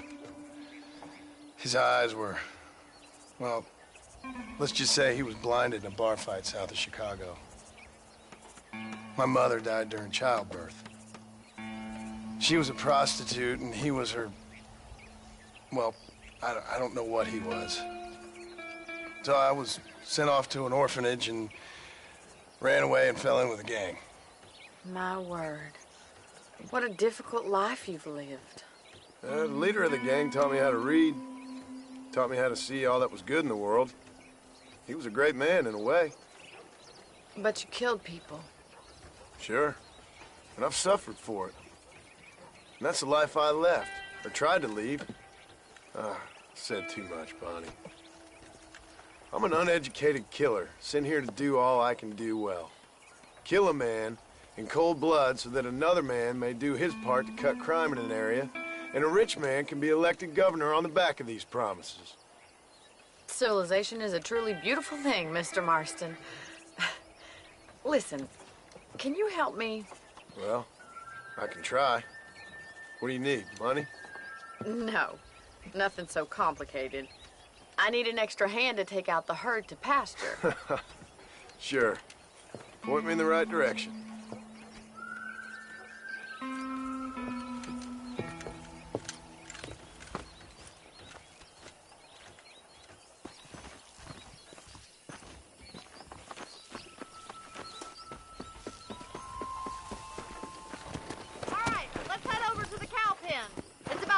Budding farmers such as yourself learned how to herd cattle.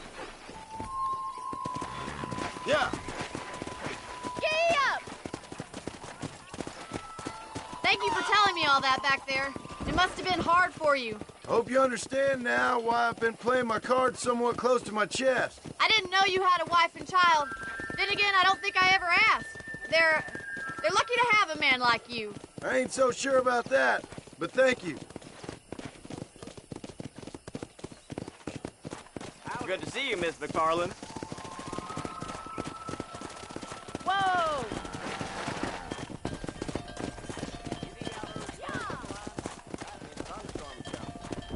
Nice job, Mr. Let's go. That's it.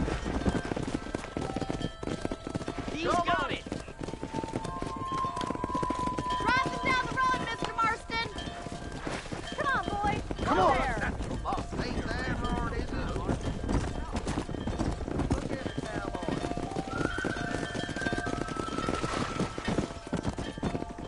This way. We need to take them out to the pasture. Slow it up now.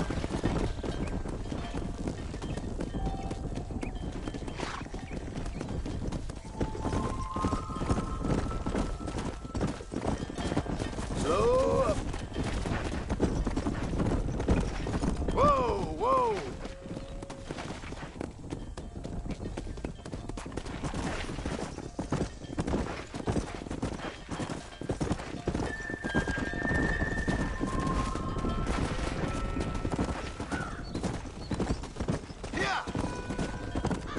Easy. He's just showing off now. All right, let's move this large herd out to the far pasture.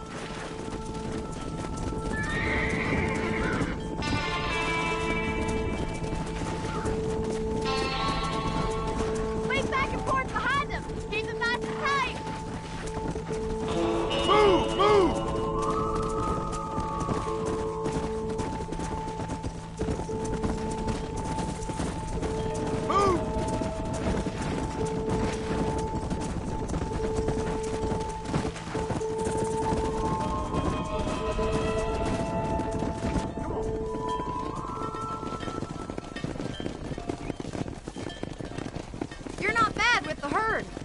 might be your true calling, Mr. Marston. Either that, or you were a cow in a past life.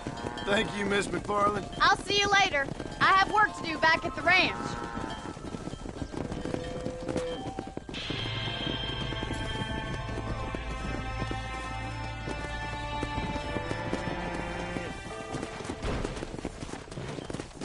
Come on!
Come on.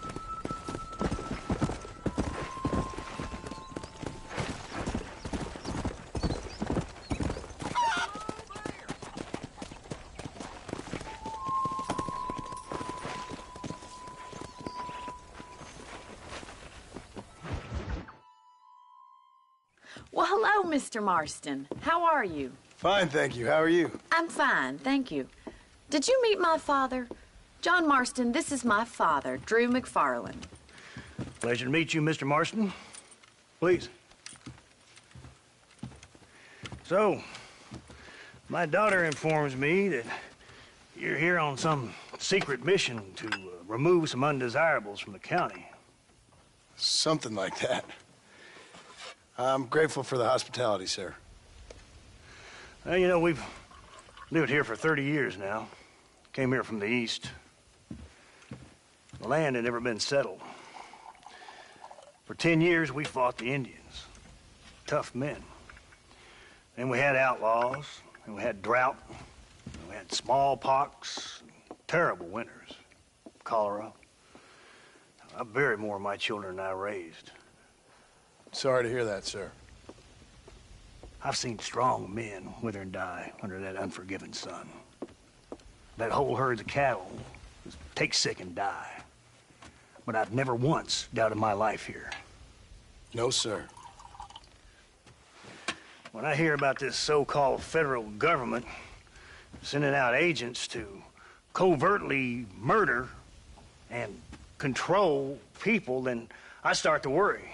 I mean, yeah, all right, Williamson is a menace, and men like him are the plague. But isn't a government agent a worse menace? And all that symbolizes, I mean. You may be right, sir. Well, you're a brave man. You're always going to be welcome here. But you tell your friends out east that we don't want to live like that out here. That sneaking around and spying and secret missions. Right? It's preposterous. Trust me, sir. I agree with you. Good. Good. Well, we won't insult you any further. Come on, Bonnie, we got things to do. Mr. Marston, do you want to join us? It's Daddy's favorite pastime.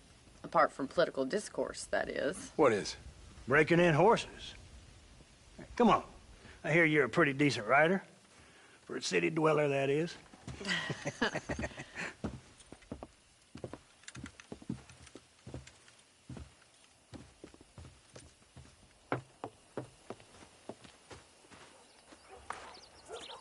You're gonna need this, Mr. Marston.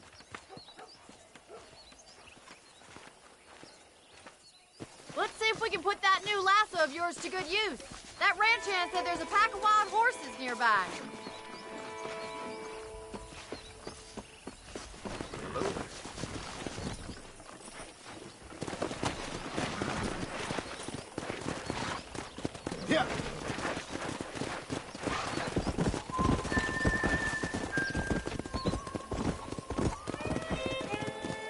sure have some interesting theories on what the government's doing, sir. They ain't theories, Mr. Marston.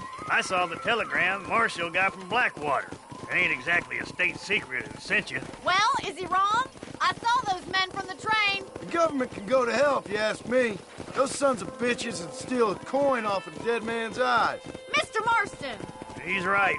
Now, I don't know much about politics, Please, Paul, can we just enjoy but I the know ride? we're only as free as they say we are. Power's like a drink. The more you have, the more you want. And there's few men who can handle it. There's certain things in this country a woman could do much better if you ask me. I ain't gonna argue with that, Miss McFarland.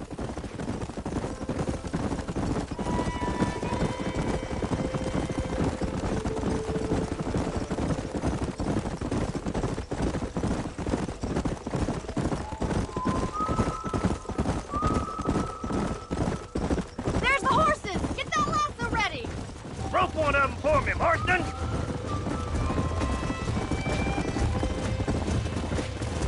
You gonna use that rope or not? Let's go!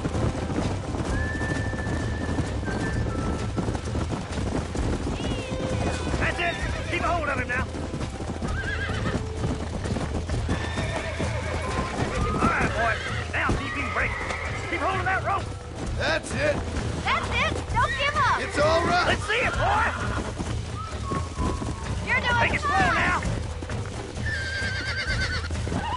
Show me what you got, boy! Mr. Marston! Come on in, cowboy! I got Why you! don't you spook him too much? Come on, let's go! God damn it! Come on, baby. Calm down. Calm yourself down. There. Let's get at it. We'll make a cowboy out of you yet.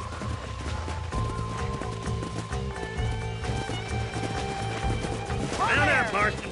You leave this one to me. Woo! I think that's enough activity for an old-timer like me. I'll take this one back to the ranch. See you later. Come on, Mr. Marston! Let's rope another one! Come on! Rope one of them! Let's go. Easy now! What are you waiting for? Hang on to him! He'll probably break him in! I got a hold on him! Hold on to him! Whoa! You'll have this in no Relax time. now. I got you now.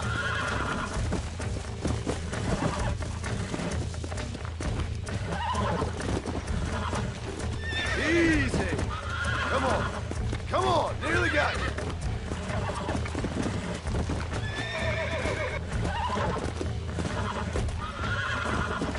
You're mine now. There you go. You're a regular Bronco buster, C-boy! Nice work! I think that'll do it for today. Let's get back to the ranch. Yeah, Giddy up! I like your father. I'm glad. He's quite a character. You have a good life here. The life I want. For me and my family, I mean. We don't have a lot anymore. You have enough. It's one that gets so many folks in trouble. It'll sap your spirit and make you poor. But it's straight, and it's decent. There's no better night's sleep than after an honest day's work. It's no wonder you look so tired then. Some deck must be shy of Joker, Miss McFarland. Who'd have thought you'd be such a natural at busting Broncos? That was fun. I think you could be a fine rancher one day. If you can bear to stop killing people for a living. Sure.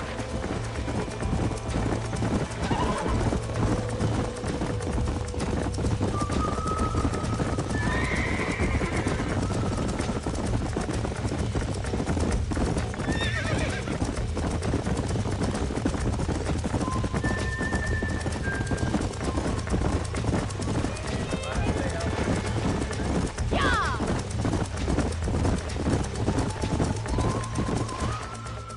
Well done, Mr. Marston. These are fine horses. Hey, Bonnie. Amos was saying some horses been spotted somewhere outside of Armadillo. Let's go, Mr. Marston. We can really do with those horses. Come on, Mr. Marston. Let's head for Armadillo. You never did tell me why you were never married. Aside from the snobbery, that is. You sure ask a lot. I'm just surprised, that's all. You must have been quite a catch.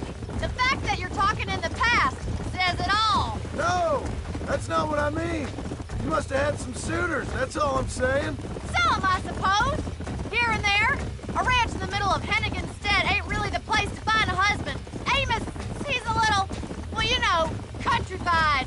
Where'd you get your airs and graces, Miss McFarland? From a couple of cheap governesses Paul hired to save us from being savages. I'd like to talk about more than just cattle and chickens sometimes, that's all. And after my brother left, it was up to me to become the man of the ranch. He'd never admit it, but my pa's a lot frailer than he looks. You're worth two of any man I know, miss. I'll try to take that as a compliment. In many ways, my wife is kind of like you, Miss McFarland. Is that so? She's always been a woman in a man's world. You don't talk about her very much. It's kind of painful, but she's never far from my thoughts. Looks like the ranch hand's up ahead.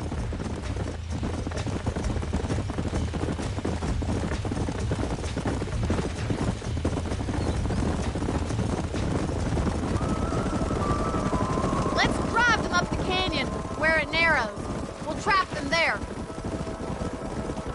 Come on.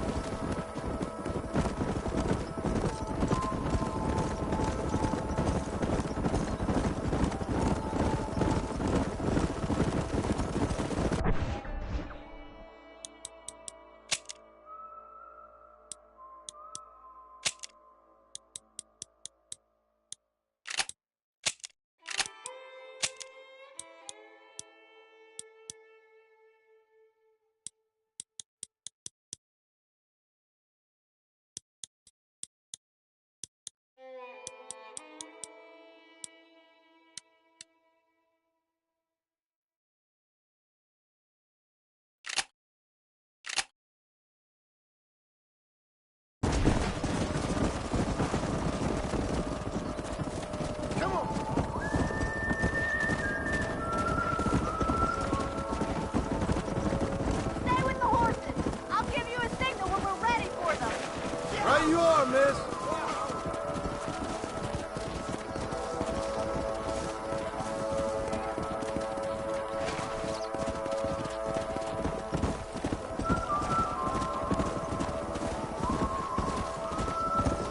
Come.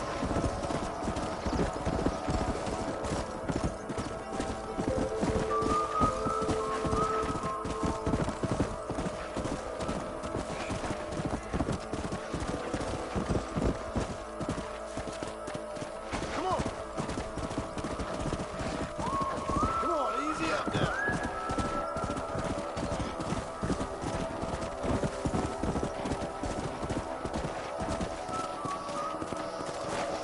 Yeah.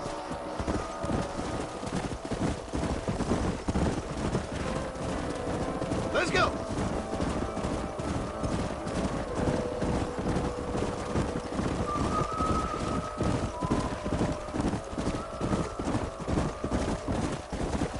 Let's go.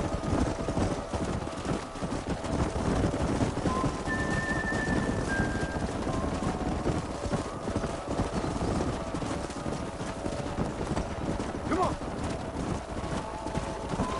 Whoa there. Load up now.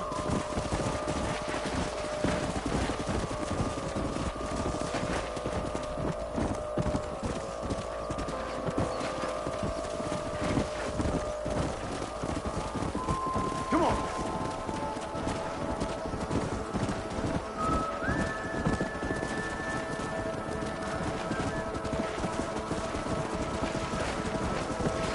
Whoa. Slow down.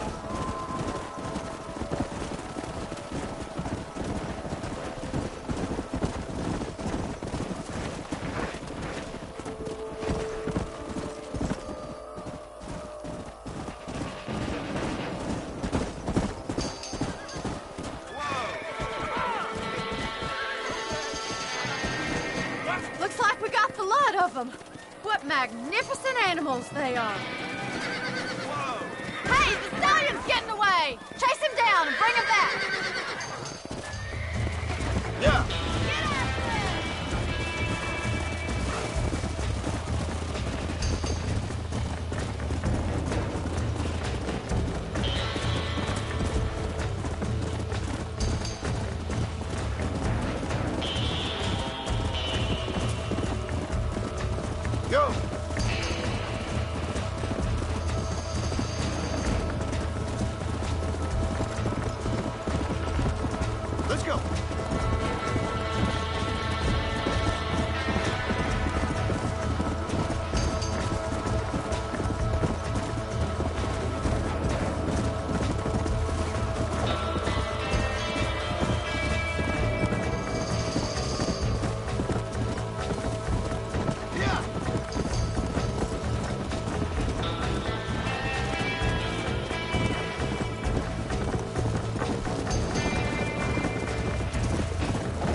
Come on, nearly got you.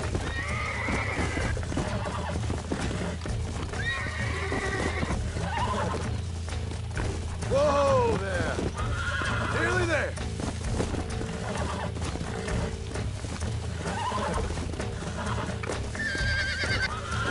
Easy there. Relax now. Nearly there.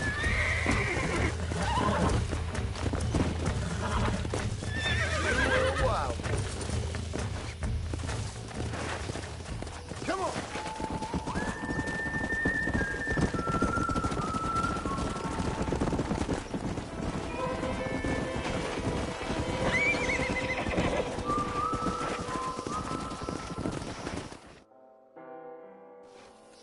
Thanks for your help today, Mr. Marston. We got some fine horses. You know, why don't you keep that stallion as your own, as a thank you from all of us? Thank you, ma'am. He's a fine animal.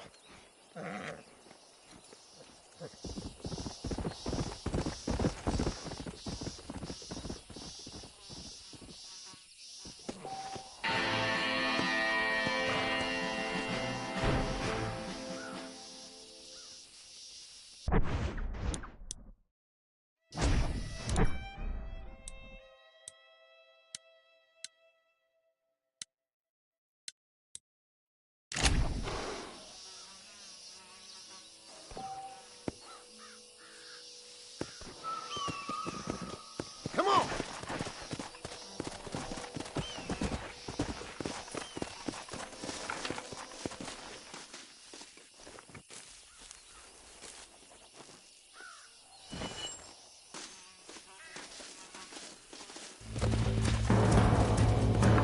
Come on!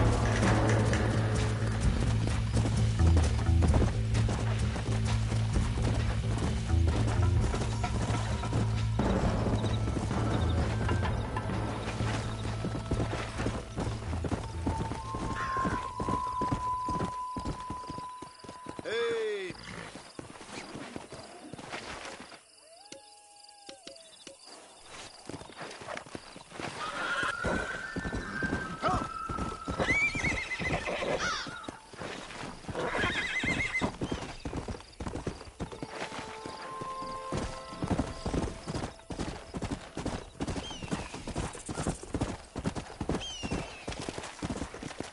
Come on! Nature's cruel, my friend.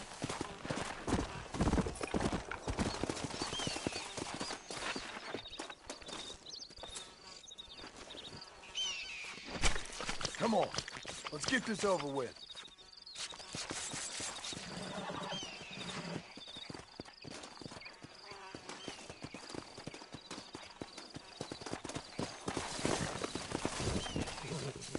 Yeah.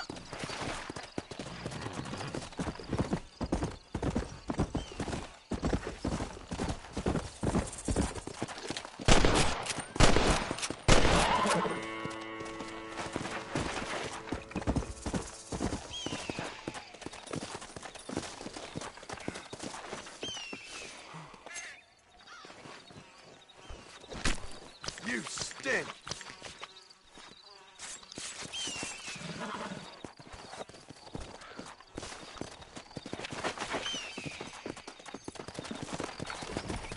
Let's go.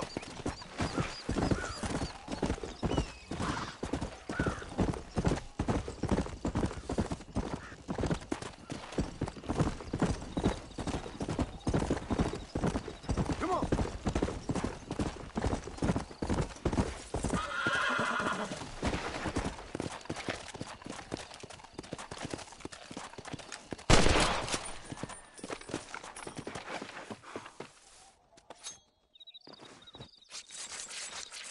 Tough one, ain't you?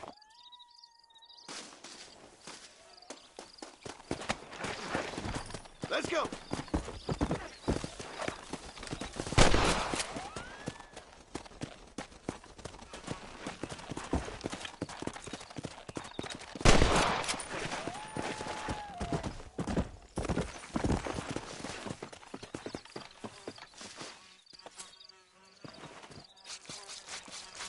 This'll fetch a good price.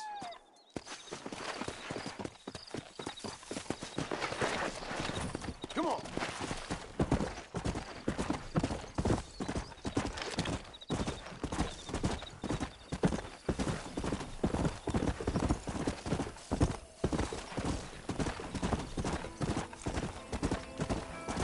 Yeah.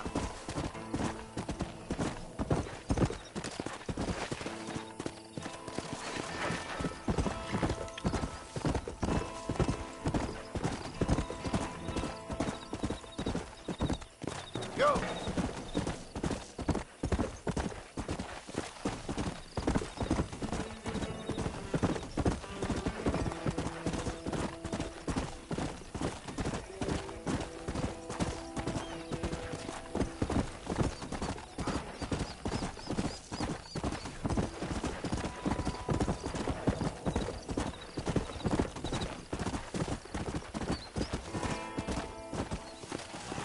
Let's go.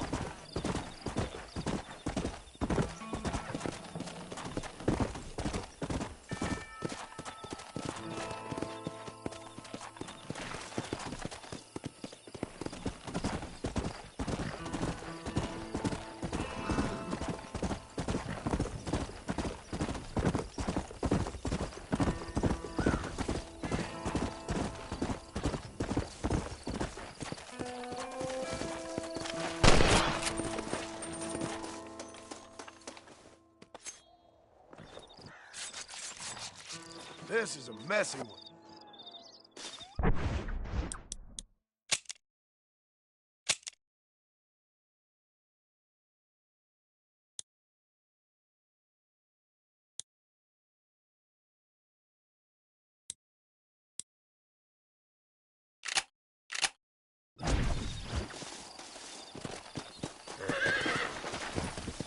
Yeah.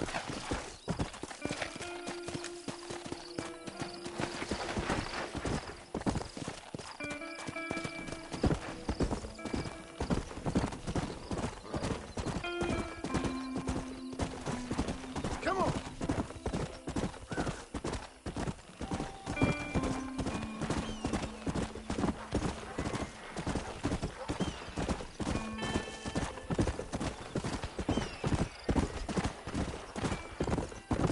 Oh, that one nearly gave me a haircut. Upgrade your mind.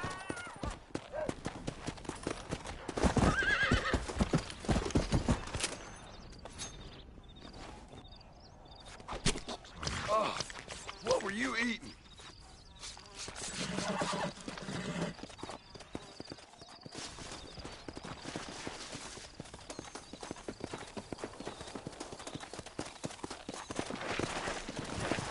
Come on!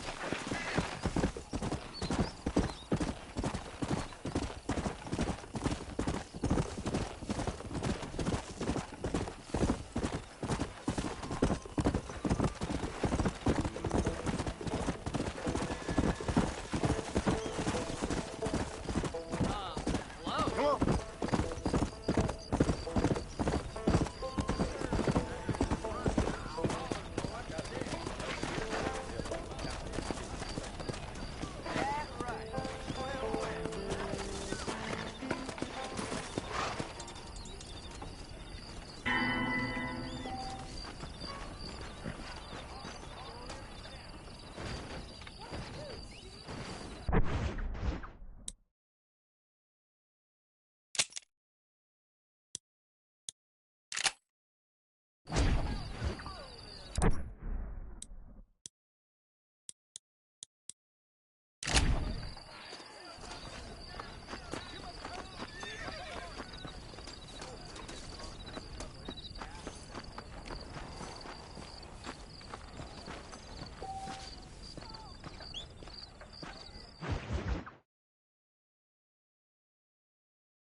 And I can tell you with no uncertainty that miracle cures are no laughing matter. I bid you good day, sir. Oh, Mr. Marston, good to see you. How have you been keeping? I'm well, Mr. Mr. West Dickens. Nigel West Dickens of East Cheap, London, New Waverly, New York, and Armadillo, New Austin. At your service. At my service. At everyone's service. At the service of science, of knowledge, of life. How are your wounds? Much, much better. But then they would be. Would be?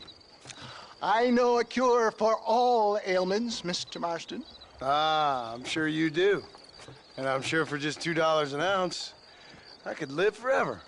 Oh, but for you, sir, I'd do a bulk discount rate of $1.95 an ounce, as long as you buy 100 ounces or more. That's a lot of immortality. Give it up, old man. That's Mr. West Dickens to you, boy. Give it up, old man. Listen, Marston, I'm broke, but this stuff is good. It works. I need a healthy young man like you. Come along, let's ride over to my newest customer at Ridgewood, and I'll explain while we go. Okay. Head for Ridgewood Farm, John, and hurry. There are people there in dire need of my tonic.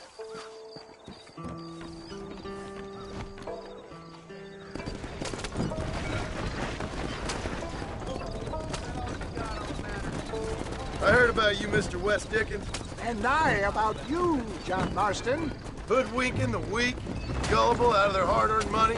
My dear boy, it is you who is gullible, if I may be so bold, for leading such ill-informed scuttlebutt. Get back on the road! We'll have nothing left by the time we get to Ridgewood. You're as full of wind as a horse with the collar. I have been blessed with the gift of language, and for that I will not apologize. But the West Dickens elixirs speak for themselves. My thousands of happy customers attest to that. Those men trying to kill you didn't look so happy. Skepticism is the bastard child of progress, John. Knowledge makes a fool into a doubting Thomas. If my tonic is such a sham, how do you explain the fine fettle in which you find me? Last time you saw me, I was knocking at death's door. You should thank the doctor for that. I reckon you were acting it up worse than it was. Act I can, John. A more convincing Othello there has never been. And so shall you. A fair Iago or Cassio make I don't like the sound of this. Showmanship, John. The flourish. The bow. We are operating in a competitive marketplace. Our product must stand out. And how does this involve me? We're going to use your God-given talents to our advantage. I'm really starting to regret I'll drop this. you off at the outskirts of Ridgewood. That way, it won't look like we came together. Once I'm set up, saunter nonchalantly into the crowd that is sure to be forming. Eventually, I will call you up to try my tonic. After extolling the virtues, I will have you perform a few feats of wonder to amaze and impress the maiden. Such as? Oh, nothing out of the ordinary for a man in your line. For the love of God, try to stay on the road! So it is all a shame. Stay on the road! You're going to destroy the merchandise! No, just a little innocent ballyhoo to grease the wheels of enterprise, that's all. Do you think that buxom young girl you see on the Voyage camera posters knows the first thing about photography? Advertising, my boy, is the future! You'd best be a man of your word.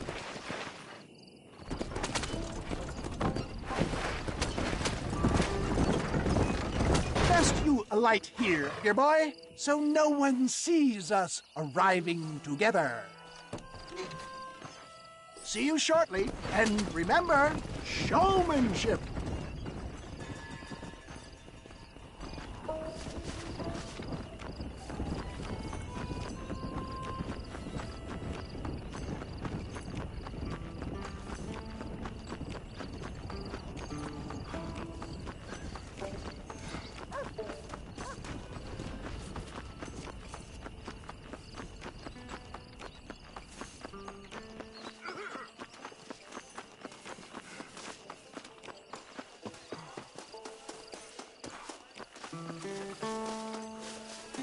I see. Friends, hard-working souls of Cholla Springs, gather round, gather round. Do you suffer from rheumatism lumbago, acute chronic sciatic, neurologic, or inflammatory pain? Well, I represent the only company that makes the genuine article that cures headaches, neuralgia, earache, toothaches, backache, swelling, sprains, sore chests, swelling of the throats, contracted cords and muscles, anxieties and ravaged nerves, stiff joints, wrenches, dislocations, cuts and bruises, and it adds vitality and vigor to the healthy man. But can you prove it, old man? Oh, I'm sure there's some customer here who could prove the qualities of it by taking a drink right now. You, sir, come up here. Step right up. That's the spirit. Ladies and gentlemen, pay close attention. This poor, wretched volunteer, entirely unknown to me, will demonstrate the effects of Dr. West Dickens' own patent tonic.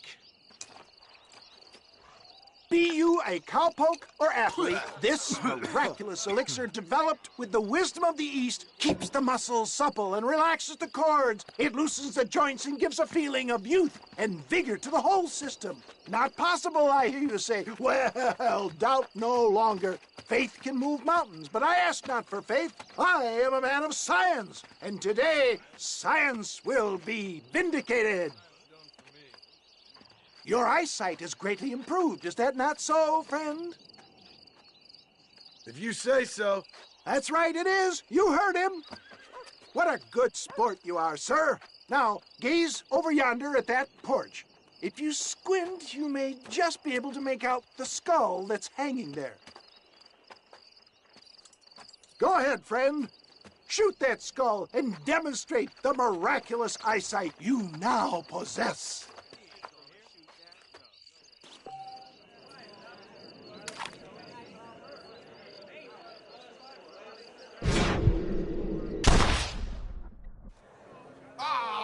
Wait! He is still adjusting to his powerful new eyes. Try again, friend. The tonic may still be taking hold. You're a damn fraud.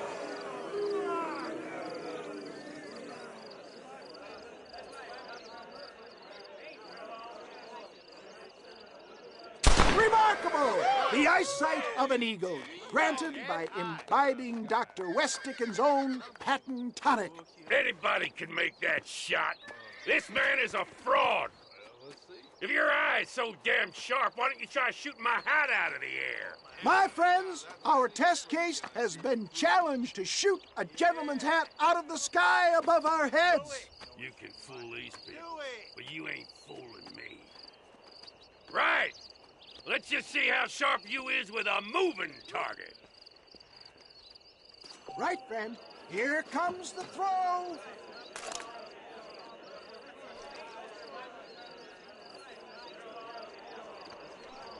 You're more crooked than a snake in a cactus patch. Have you ever seen such an eye? Behold the power of the elixir, plucked out of the sky. Hey! Hey! What? You think you can put a hole in a man's hat and just walk away, do you? Hey, it don't work like that around here, mister. Come on! Are you a man or not? A challenge of battle has been offered to our volunteer. Look at him. The tonic is coursing through his veins. Who the hell do you think you are? Look at that! Inhuman strength!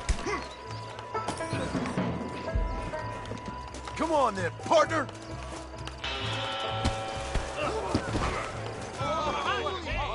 There it is, skeptics and dissenters, irrefutable proof. Do not let this opportunity pass you by. Look, he's over there. Go get him. This ends now. Watch out! He's got a gun! Who the hell do you think you are? You ain't leaving here alive.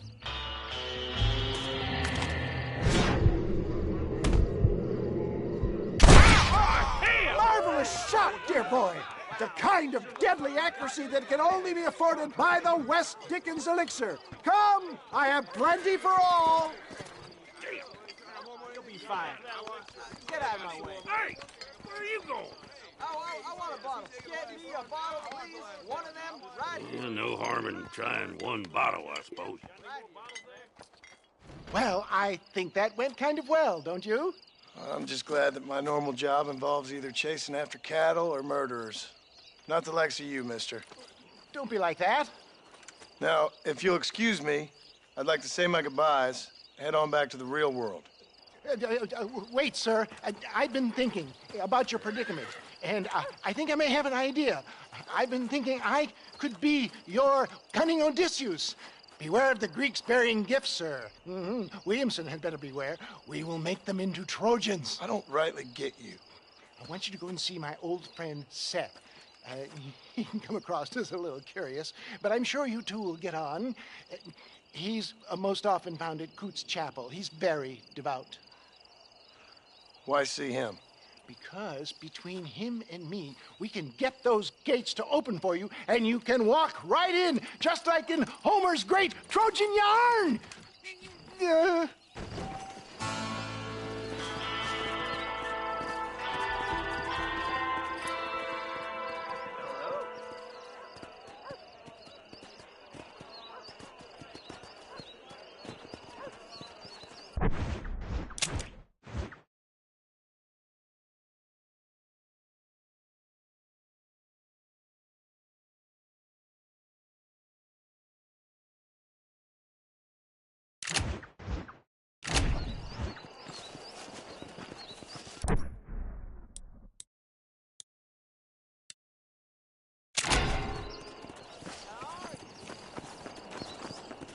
Hey, how's it going?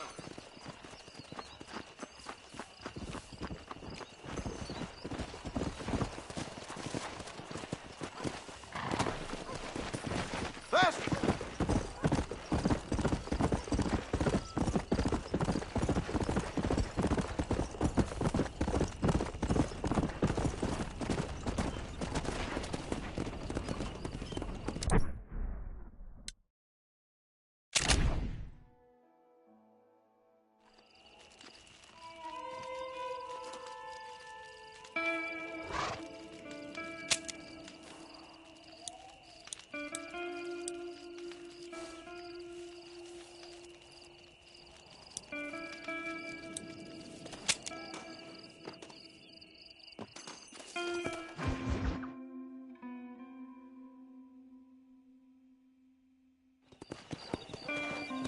Faster!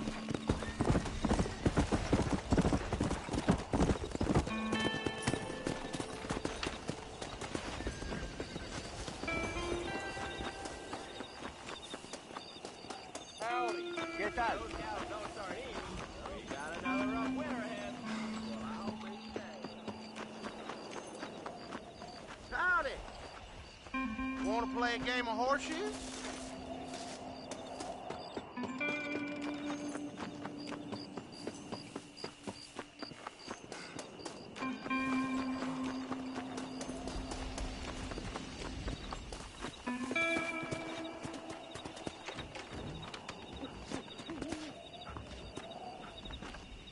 Follow Charlie.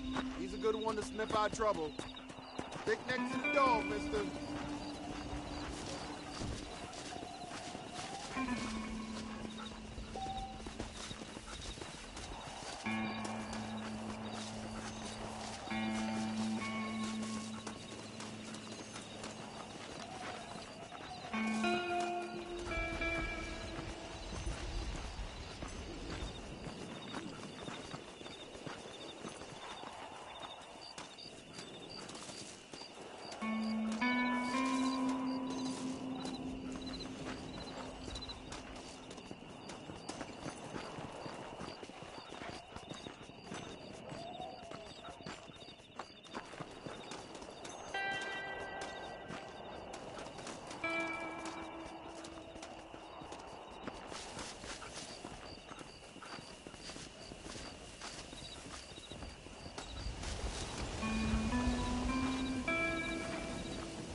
Lead the way, boy.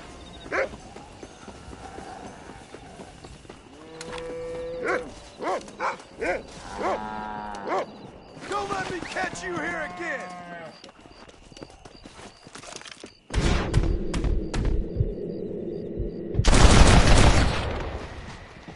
You want more? To the victor, the spoils.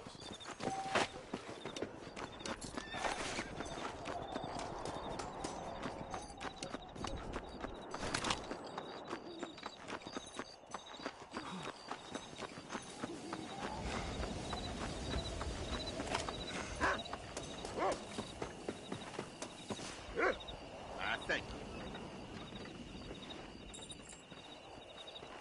you.